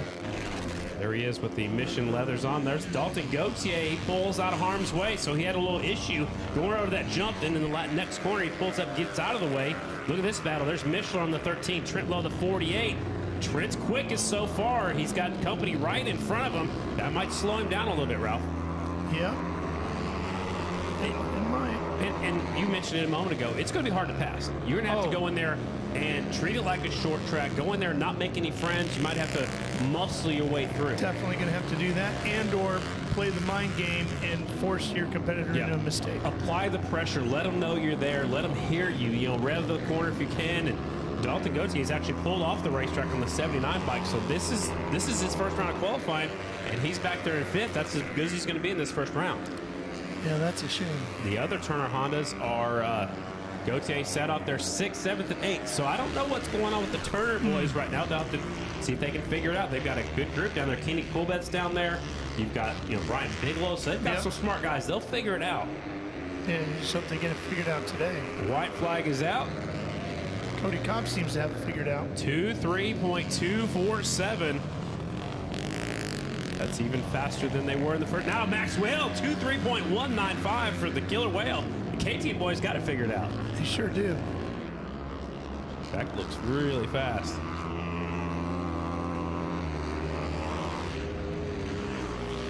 Checkered flag is out. First group, first round of qualifying for your AFT singles. There is your quick time, 18. Maxwell, 23.195. I don't know if I should write that down yet, and I'm glad I didn't. It goes to a 23.170. Gautier is able to pull off on his own power, but he will settle in right for 6th. So the two factory Red Bull KTMs are first and second. Maxwell, 23.17. Cody Kopp, 23.247. Bruce Evans, a solid run for the Southern Illinois rider, up to 3rd, 23.291. Trent Lowe goes back to 4th. Trevor Bruner is 5th. Group number 2 pulls onto the track. 82, Travis Pettin, 377, Ferran Cardus, 80's Brandon Kitchen. Just like every time out, the 377 will lead the way. Ferran Cardus, supposed to stop and do a little practice start right there. Ferran maybe forgot. Supposed to do that in that first round of practice and the first round of qualifying. You got a bag full of goodies over there, Ralph. Well, you know what? Tell me. Just some travel things that you need when you're on the road as much as we've been. Right. The truck sounds like a homeless guy foraging through your bag of tricks. Kristen, what's going on down there? Snacks. Guys, I did a walk through the fan zone earlier. I just wanted to kind of check out what's going on. I mean, cold brew coffee vendors. There's obviously adult beverages, but I've never seen an enthusiastic vendor row. If I disappear for dinner, that's where I'm at. Lucky you. There's all kinds of vendors here. And also the over 21 area for you folks over 21. The beer area is in turn number 1 only, so please keep the alcohol over in that one area of the grandstand area. So Ferran Cardus forgot to get the memo and forgot to do a practice start, so they got him situated. So this is group number 2, AFT singles. Kitchen out front, the 80 bike right behind him. Here comes Ferran Cardus looking for a way through. That almost looked like a road race turn right there. A quick right and a quick left. Ferran Cardus is caught up to the 80 bike of Kitchen. And again, we're focusing on that weight transfer, right? Absolutely. Got it. Side to side and front to back. Yeah, I was, earlier when you mentioned that, I was thinking about sliding to the rear, sliding to the front, but you're really throwing your body around from left to right, especially over that jump. Ferran takes a look over his shoulder, want to see who was close. Now he's going to let the rider in front of, oh, he almost stepped off the bike right there. Here's like a replay of the lap before. Here's Ferran trying to get by Kitchen. Looking at the high line, the long way around, gets it really sideways, so he's really going for it out here in qualifying. Gets it way off the line. Now, this is right before he went to the break. He gets really sideways. Whoa, that thing almost came around on him. What a save by Ferran. He almost got high-sided there. Yeah, and he's up there in the loose stuff again. You know what, Ralph? It looks like he's almost maybe trying too hard right now. Maybe he's feeling the pressure. You're not going to see a lot of passes on the outside tonight. I don't think so. I mean, it was working earlier after the jump into that next left-hander. He was kind of apexing the corner. But look at this. He's at the head of the class in this round of qualifying where he's on this side. Now he's in second. So Raggio goes to the top spot. How has he got a 21? That's 2 seconds faster than anybody else. Is that right? This is going to be one of those places where qualifying is one thing, racing is another. Because you can be quick, but once you get into traffic and everything, Scotty, it's going to be a whole nother story. Yeah, it will, definitely will be. But I thought he was trying too hard, slipping off the group, but he's in the top spot, 2:3.060 for the Spanish flat track champ. He's letting it all hang out, and it's paying off for him. Here comes Ferran. White flag is out. One more lap to go. Will he be our fast time? A 2:3.060 is just off the Super Twins time. It's incredible. Up and over the jump. He's letting it all hang out. Little head shake right there. He's going so fast, he's got head shake on that short shoot. Off of the final corner, 377, Ferran Cardus will take over the top spot. First round of qualifying. Ferran's going to be feeling good. After a couple of wild moments and a couple of good saves right there, Ferran goes to the head of the class at 377, a 2:3.060. One more group to go in our first round of qualifying for the singles. Ooh. That got me excited. That was awesome watching Ferran really ride that motorcycle. Jared Lowe up there, really quick second, 2:3.097 on the 63 bike. Brandon Kitchen third, 2:3.099. Maxwell will slide down to fourth. Chad Coase is fifth. Cody Kopp way back in sixth. Petton, Bruce Evans, Trent Lowe, Trevor Bruner. Not one Turner Racing Honda in the top 10. Here comes group number 3. I believe the track is getting faster. That street sweeper is doing its job to pull him out here. Practice, doing one more practice start. 14, Jacob Lehman. 53, Blake Steinwagner. 132 is Bronson Pierce. He's a supermoto rider. I was told from John Martin down there in Lodi that he's a supermoto rider. Has been racing a lot at Lodi lately. Ray Handy's on that 174. Noah Miller, the 229. Andrew Luker, the 11. Jacob Cassio, 121. Wyatt Fawn, 107. And 194, I believe it's Damon Cameron. Don't have his first name listed here. I believe that's it if I'm pulling that out of my memory bank. Here we go. Final group, first round of qualifying for your singles class. Single cylinder motorcycles. Mike Hacker, former number 67, the Hackman, says, man, that track looks awesome. Tuning in on Fans Choice, and it looks like clapping hands to the entire track crew. I would agree with you 100%, Hacker. Mike Hacker watching from home. Third group on the racetrack, AFT singles. There's Lehman. Remember, he won out here back in 2012 on the single. Jacob Lehman, the 14 bike. He always gets help from the Bullet Brad Baker. There goes the 174. Here comes Andrew Luker on the 11. Luker should be quick out here as well. On the Rackley Racing Yamaha. Let's check in one more time. Kristen Beat, how's it going? Well, Scotty, I am doing well. You know, I'm a big stats girl. I love the numbers. And in 19 of the 23, well, write her down out here on the switchback, guys. In 19 of the 23 Premier Class Castle Rock TTs to date, the race winner hailed from the West Coast. So kind of an interesting trend there, guys. It sure is. And there's a red flag down. There's a rider down the switchback. It's the airbag suit has definitely inflated. It's the 121 of Jacob Cassio. He got up, but he's back on his knees. probably has the wind knocked out of him. You can see his airbag suit has been deployed. Now he's getting back up and on his feet. So Jacob Castillo, the 121, the rider that went down. So didn't see the wreck from where I'm at, but he's trying to get that airbag suit to kind of let the air out of him. Here comes Steve Moore to check on him. The medical staff is quickly there to respond as well. Just talking over, looks like he is all right. They're looking at that airbag suit. He'll try to unzip it so he can get some fresh air. It's hard to take deep breaths when the airbag suit's pushing in on you, but I believe that's one of the best things that we've got going in recent years for American Flat Track as far as safety goes. Oh, they're tremendous. What a advancement in safety for road racing and flat track, and wish we could find a way for that to get into moto and supercross too. I know those guys, you know, it's all about paper thin jerseys and that sort of thing, but boy, you see those guys get ejected off a bike off of a triple jump, and you got to believe that technology would help. Well, you know, on what I was told is it's a certain sudden movement of the rider that deploys the airbag suit. I just don't know how they would do that on motocross. You know, you're all over the motorcycle and bouncing and stuff like that. So I don't know that would. There has to be a way. I agree with you, Ralph. It's a GPS type system, isn't it? It registers once you're inverted. Sudden movements off the motorcycle. Yeah, it's just there's a bunch of different variables, but yeah, definitely it can be, and it hopefully one day will be transferred into Supercross and motocross. But they're checking out, make sure the track is good to go. You saw that Casio pushed his bike back to the pit area. He'll go back there. We'll see him again, hopefully in that second round of qualifying. Here we go back to the racetrack. We'll get back into it. Third and final group of your AFT singles. This is qualifying for you folks just tuning in. Remember, at 7 o'clock Pacific Standard, you have to switch on over to fanschoice.tv for the remainder of the night.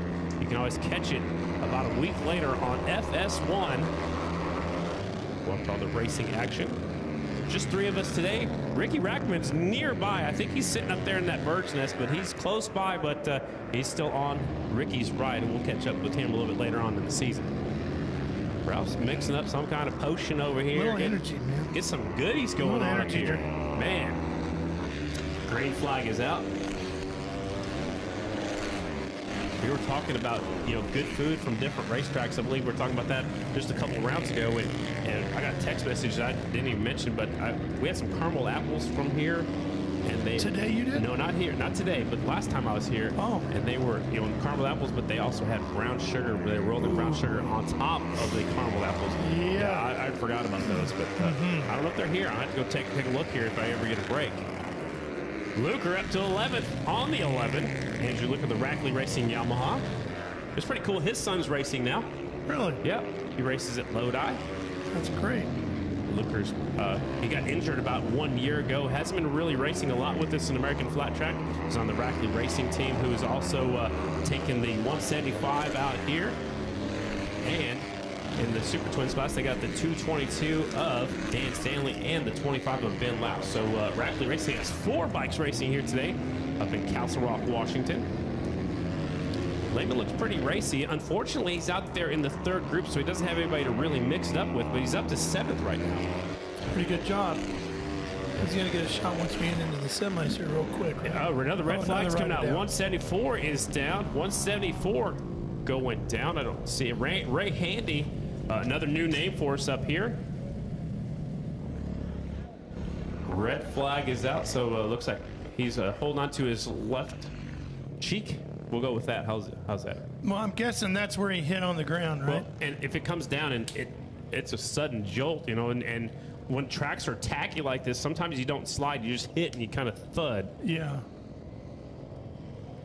It's like he's up and getting everything checked out. Sometimes when you go down, it pulls the rubber foot peg off, and he's gimping around just a little bit, left hip area. We'll go with that. Does that sound better? Yeah. Does it say Mr. Steal Your Girl on the back of his leathers? Is that what it said? I wasn't going to go there, but I like that. Did you see that truck? All right, we'll see if the Sasquatch can catch a hold of that. I wonder, is that his own idea or his buddy's saying I'm sure it's not his girlfriend's. No. Mr. Steal Your Girl, you are right. I like that. It's confidence. Yeah, it is. Ray 174. Looks like he's trying to gimp on back to the pit area. Looks like he's all right. Maybe just try to shake it off just a little bit. If he can rejoin it, he'll go to the back. Steve Moorhead said, all right. Oh, they're going to try to fire it up. He's climbing back on board. How about that? Mr. Steal Your Girl. Look at his leathers. Looks like it's got a big chain on the front. I was going to say, that was the other thing I was thinking about. I was like, I can't. It's got to be just stitched into the leathers. Maybe you can't really be out there. Maybe we get my number one cameraman guy to go to the pits and check that out. It looks like he's got a medallion and the whole thing going. He's going to take off and try to run with the front guys. All right, go get him. Well, man, if you're going to talk the talk, you got to walk the walk, right? So he's going to go show that he's all about it. He just fell off, but he's going right back to it. 174 is Ray Handy. Don't know much about this guy. That's all I know. Basically, is his name. Yeah. Keep your girlfriend close.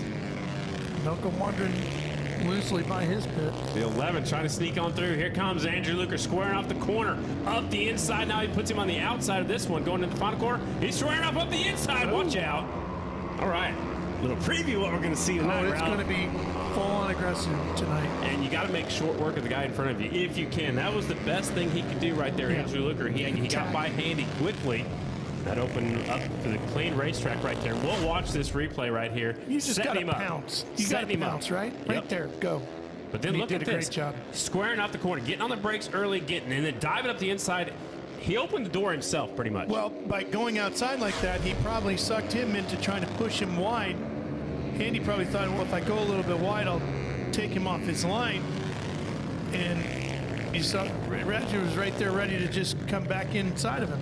Yeah, it was a nice move right now. Looks like the 11 of Andrew Luker is actually caught up to the 14 of Jacob Lehman, and he's going up the inside. Another inside move right there going to that final corner. Luker's on the move on the 11 bike. He's up to 11th, but he's been in traffic. So if he had a clear racetrack, this is his best opportunity to get good qualifying effort right now. Remember, you need to be in the top 8 to be on the front row of a semifinal. So Luker's on the move. Really like the aggressive man, stuff. He just cut right in front of the 14, kind of threw the 14 of Lehman off of his rhythm right there. This should be a good lap for the 11. Here he comes to the line. He was 11th for the 11. Let's see if it goes any faster. You know what else is going to happen here tonight, Scotty? Hey, I expected that to be a fast lap. What's that, This huge crowd that we have here tonight. It is packed, folks, all the way around here. This crowd is going to get into the racing as that aggressive nature starts coming to the surface, right? That is going to breed more aggression because guys are going to start feeling it. That energy is going to come out of that crowd and into the air around the racetrack. And the riders are going to hear it. They're going to feel it. They're going to get spurred on by it, and that's really going to encourage the aggression. Packed outside here tonight. Ferran Cardus, your top spot, 2.3.060. Jared Lowe, second. Here comes the premier class, Mission Super Twins, sponsored by S&S Cycle. They'll come out, they'll get a practice start. This is their first round of qualifying. They've already been on the track 3 times, and I like that they did that, Ralphie. You know, we haven't been here since 2014. Some of these riders have probably never raced here in their life. Probably a lot of them. Correct. So the Super Twins will line them up. 1 is Meese, 3 is Briar Bauman, 32 Dallas Daniels, 95 JD Beach, 44 Brandon Robinson, 20 is Jared Vandekoy, 37 Bronson Bauman, 67 Davis Fisher, 27 Robbie Pearson, 25 Ben Lau, 69 the 3-time Castle Rock TT winner Sammy Halbert, 17 the Hammer Henry Wallace, 222 it's Dan Stanley, former national number 10. I was also reminded that the last time I was here, I had bacon-flavored cotton candy was delivered to me at the announcer booth. Wow. It was different. I would imagine so. And my buddy, Big Hump Daddy, was the announcer that night. He actually had to fill in. Barry Boone could not make it, and we brought Tim Humphreys in to do the interviews, and that was the night Jeffrey Carver won his first ever Grand National. Lots of history here at the Castle Rock TT. Usually riders from the Pacific Northwest do well. Definitely West Coast riders do very well out here. Sammy on the 69 bike, we see him a limited number of times this season. He has won here 3 times, including his first ever Grand National victory back in 2007, slamming Sammy Halbert. Right behind him, here comes the 1 of Jared Meese. Jared was at the top spot until the 95 went across the finish line. JD Beach goes to the top spot, 22.7. 2.9, that's the quickest lap of the day. The track is definitely getting faster. 22.7, Meese at a 22.9, and Breyer 2.3.0. Here are your top 3 spots.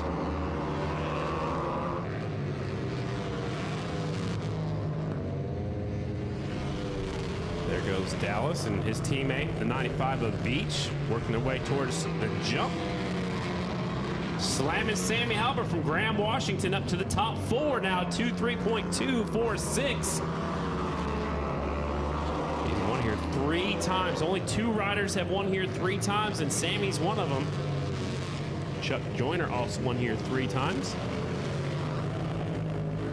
I've got a trivia question for you in just a minute. Ralph, you ready for a trivia question? Yeah. What's the winningest motorcycle in the premier class at the Castle Rock TT? What is the winningest brand? Triumph. You cheated. You're over here looking at my How did I notes. cheat? Because you heard me look talking into your about. cheat? You heard me talking about it Did I look over your last shoulder night. at anything? Look at this guy. Look at this guy. You know, Tell that's me. what you get. Okay. Mr. Steal your notes. I didn't steal nothing. I didn't steal There nothing. you go. I like it. Here comes Meese looking at the inside of Sammy Halbert. All right, we'll go. What's the second winningest brand at this racetrack then? Harley-Davidson. Oh my gosh, he's stealing all my notes. I didn't look at nothing.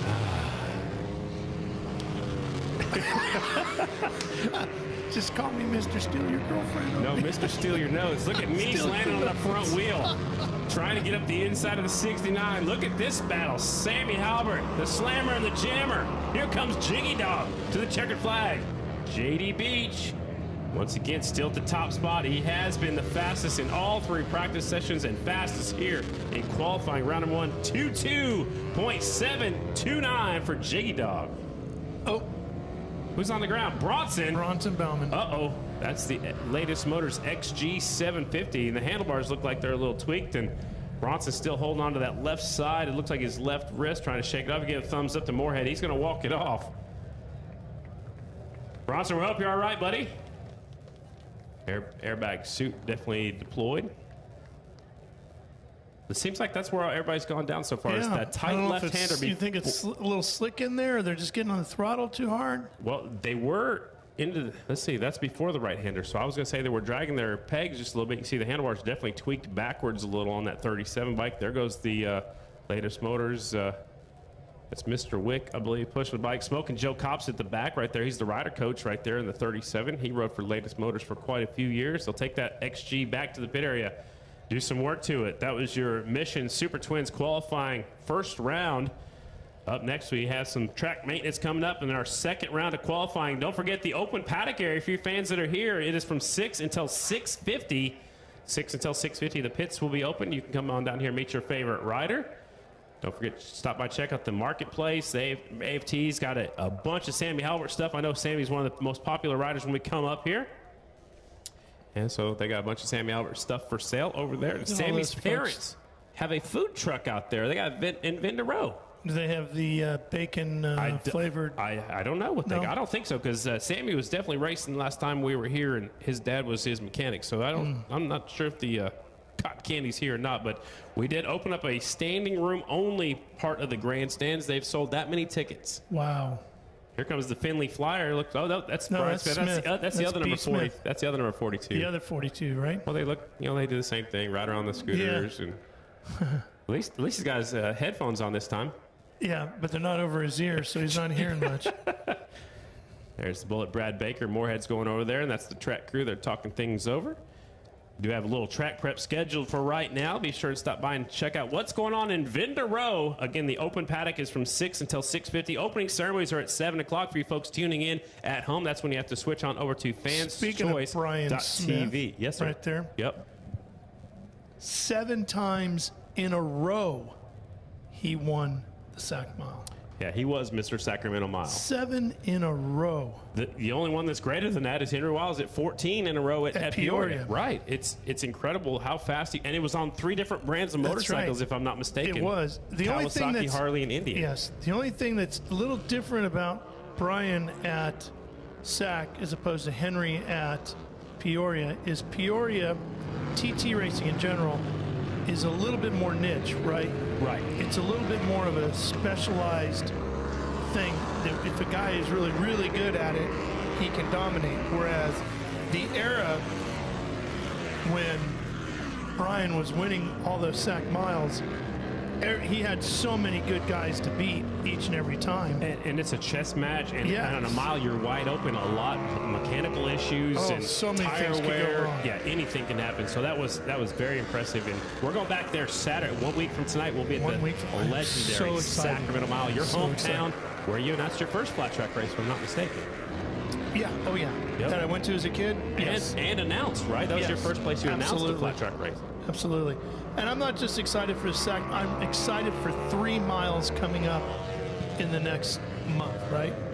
Within a month. Because we've got Sac, and then shortly after that on Labor Day weekend, we'll be at the granddaddy of all miles at Springfield. And back-to-back. Back-to-back doubleheader there. I mean, it's going to be, I just love the miles.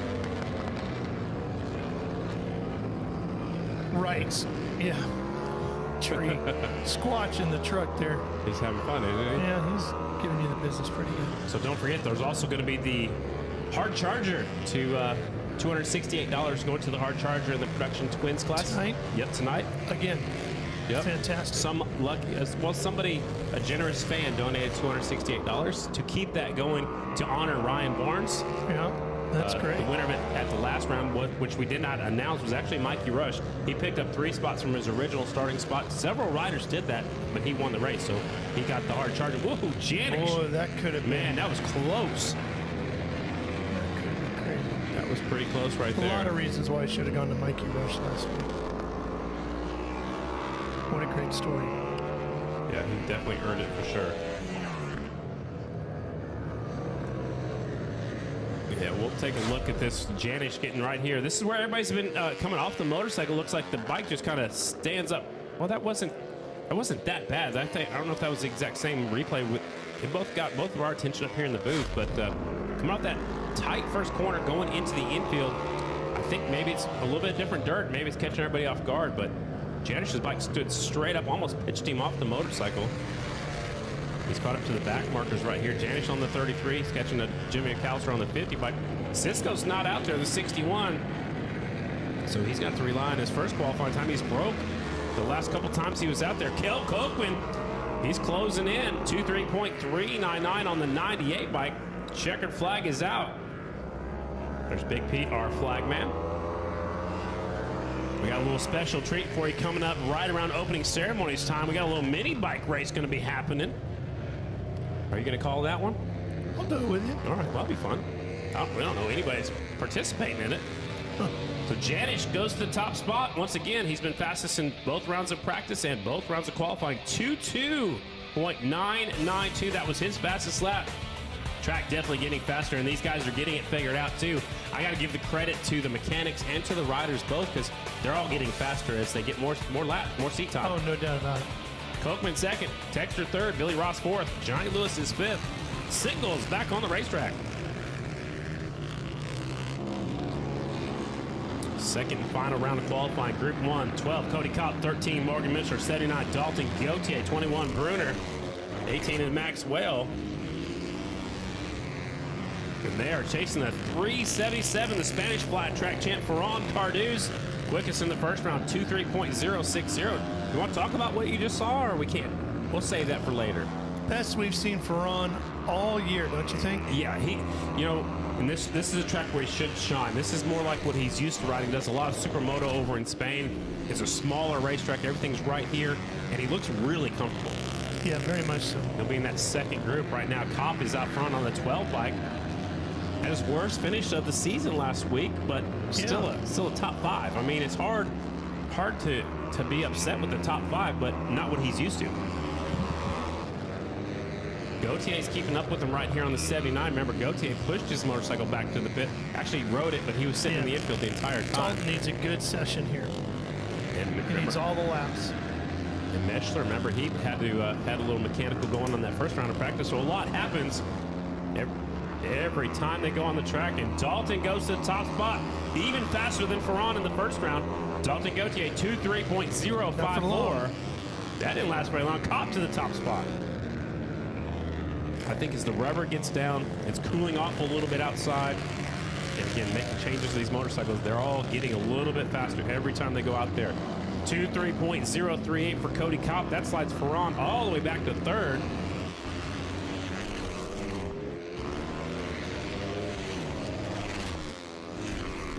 Kopp, Gautier, Maxwell now up to fourth in this round of qualifying. Not the overall, but in the top four here in this second round of qualifying.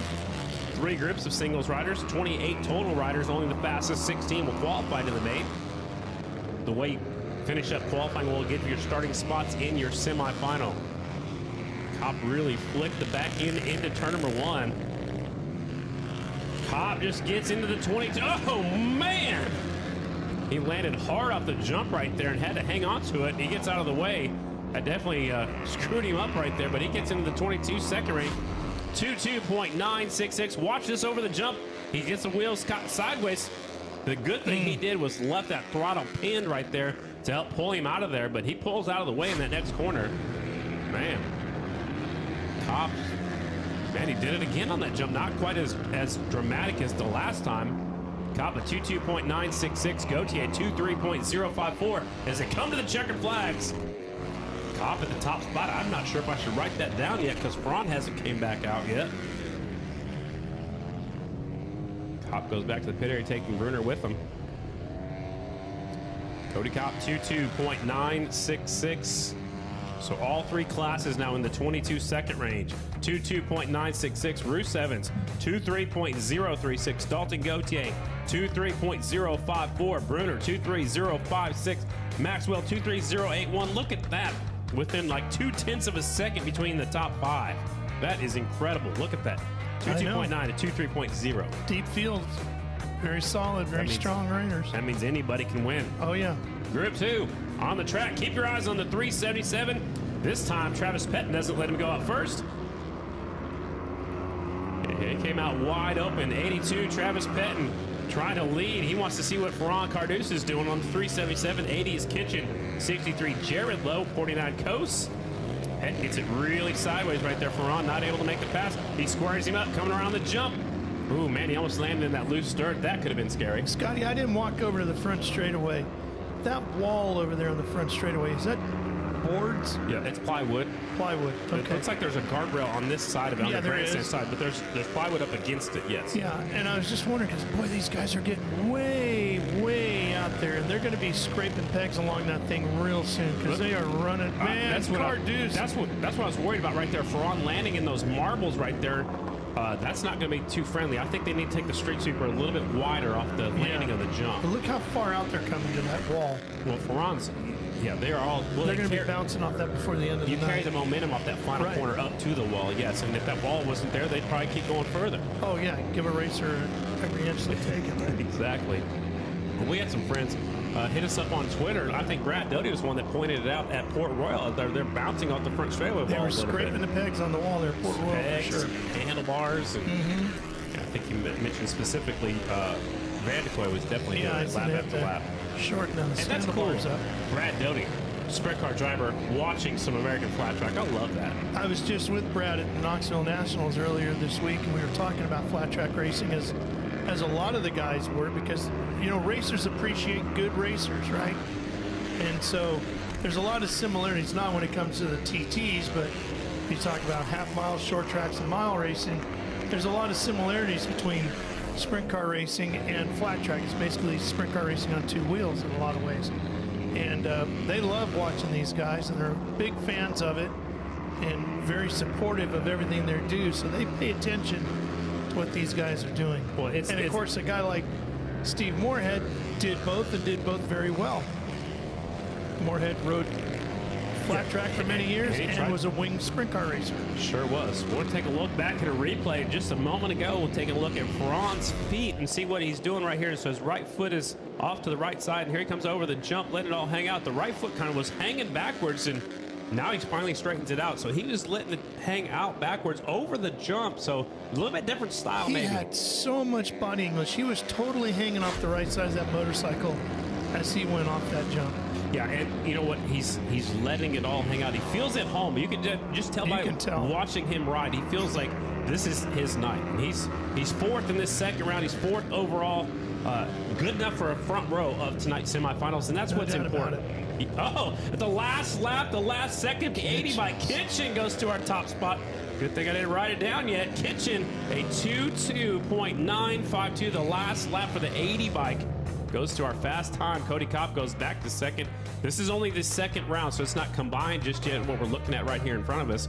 Kopp is second, Jared Lowe third, Bruce Evans fourth. Now Ferran is fifth. Again, the top 8 will be on the front row of their 2 semifinals out here at this sold-out Castle Rock TT. One more group to go of your AMT singles, and we'll have our Super Twins for their final round of qualifying. Open paddock coming from 6 until 6:50. That'll be coming up here in just a moment. 14, Jacob Lehman. 53, Blake Steinwagner. 132, Bronson Pierce. 174 is Ray Handy. 229, Noah Miller. The 11, Andrew Luker. 121, Jacob Cassio. 107, Wyatt Vaughn. 194 is Damon Cameron. I believe that is it. We'll get the overall starting sheets in just a little bit, going off of some initials up here in the booth. There's a look at the 11, and there's back to the 107, Wyatt Vaughn. Well, the riders making their way up to the pro ranks.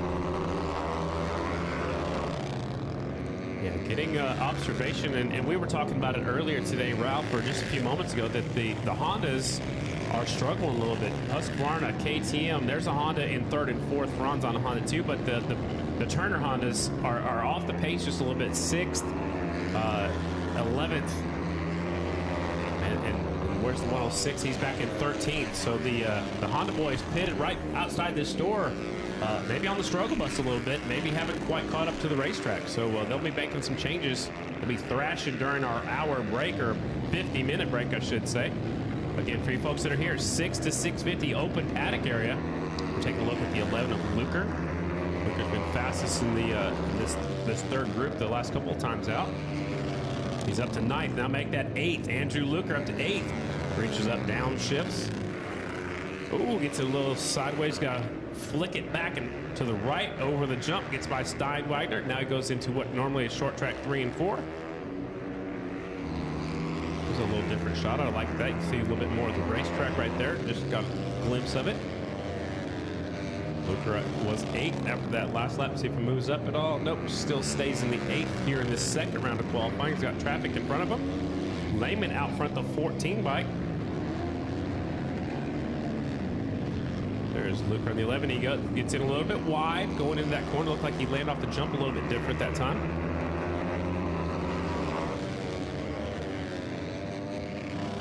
Yeah, people at Homer messaged me that the Jet, Jared Lowe's doing really well. Jared Lowe's up there third here in the second round. The Jet. Yeah, he is. He's coming out of his shell right here tonight, right here in front of us.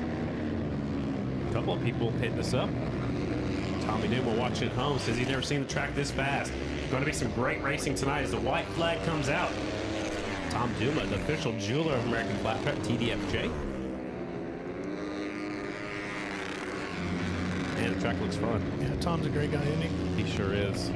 He's joined us in the booth a few times this year. Looked like something was flying on the racetrack right there. I think it was just a piece of paper out of the grandstands with the wrappers. Possibly. Like a currant wrapper or like a hot dog wrapper? No, a hot dog wrapper. Okay, not like, speaking of... Not like Mr. Steal Your Girl, right? No, no. Did I tell you we all met Ice-T? Yeah, leaving at Rapid Sturgis? City. He was hanging out in the... Well, he was on our flight. He filled in for City. Snoop Dogg bailed out at the Buffalo Chip, and Ice-T came in to fill in for him.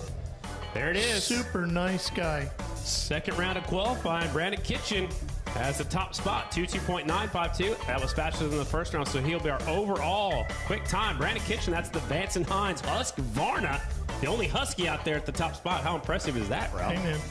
You don't have anybody to bounce your ideas off. You might have more if performs like that, right? And Vance and Hines is hoping so. Yeah.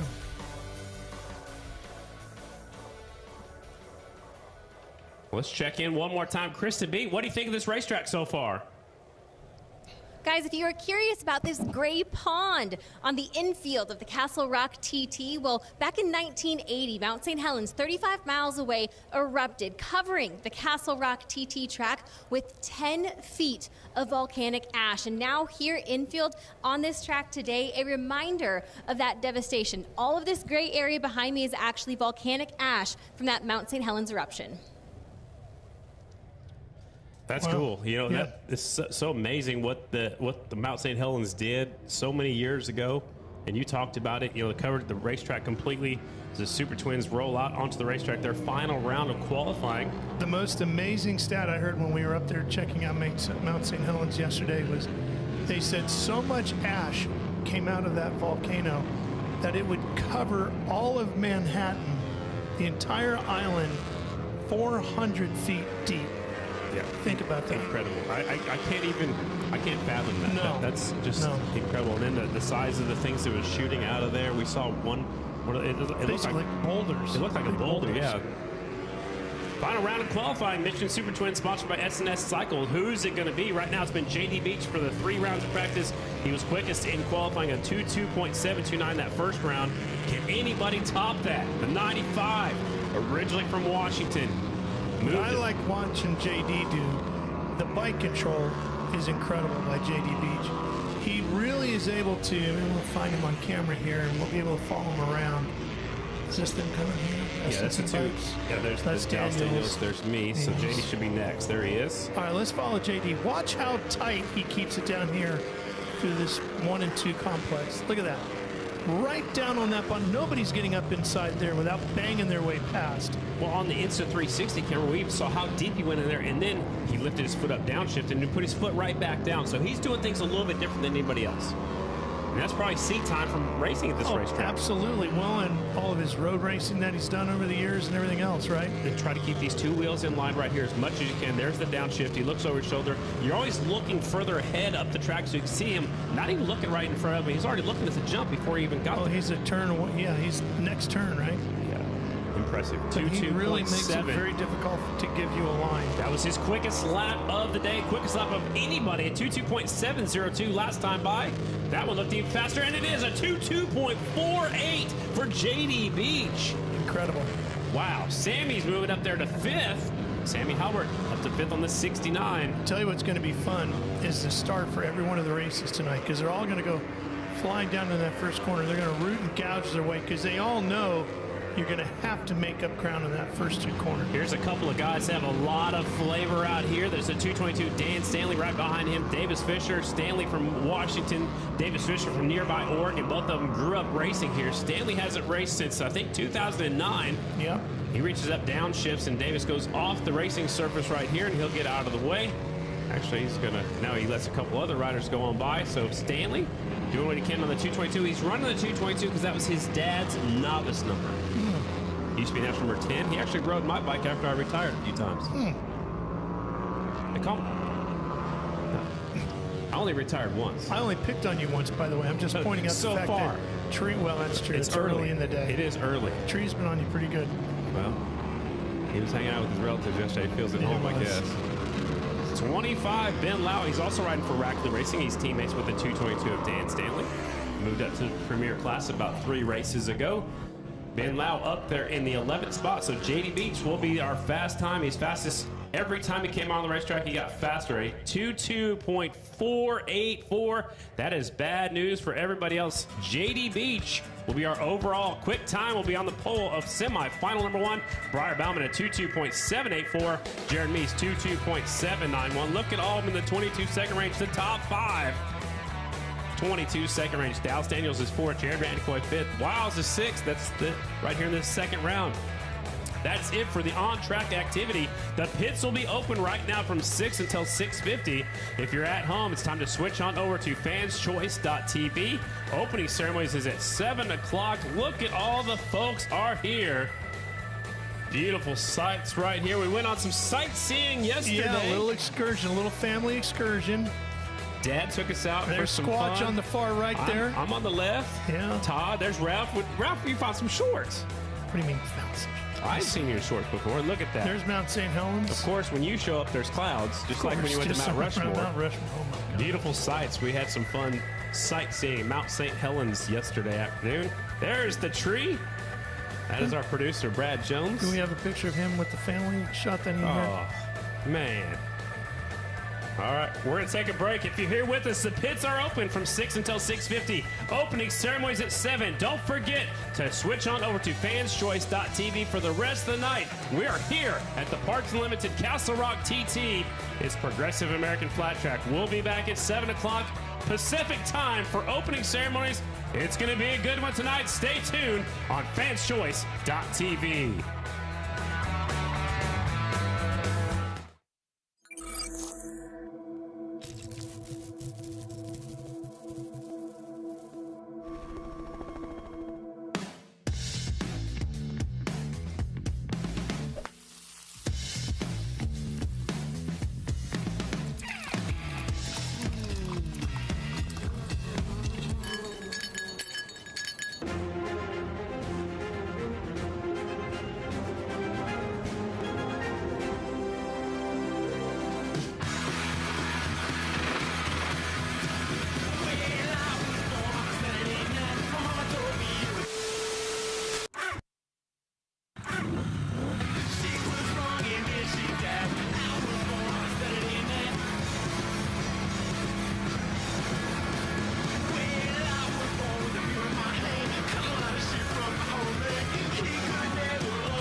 Parts Unlimited, the people behind We Support the Sport, welcome you to this high-action event.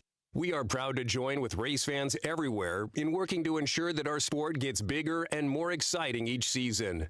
And you, too, can support the sport by visiting your local dealer who stocks products from Parts Unlimited. They've got the very best in high-performance parts and accessories and the best support network in the business. Parts Unlimited. We support the sport. You own the job. The mornings that start too early. The nights that go too late. And every unexpected, unpredictable, unthinkable, unbelievable thing in between. You own it all.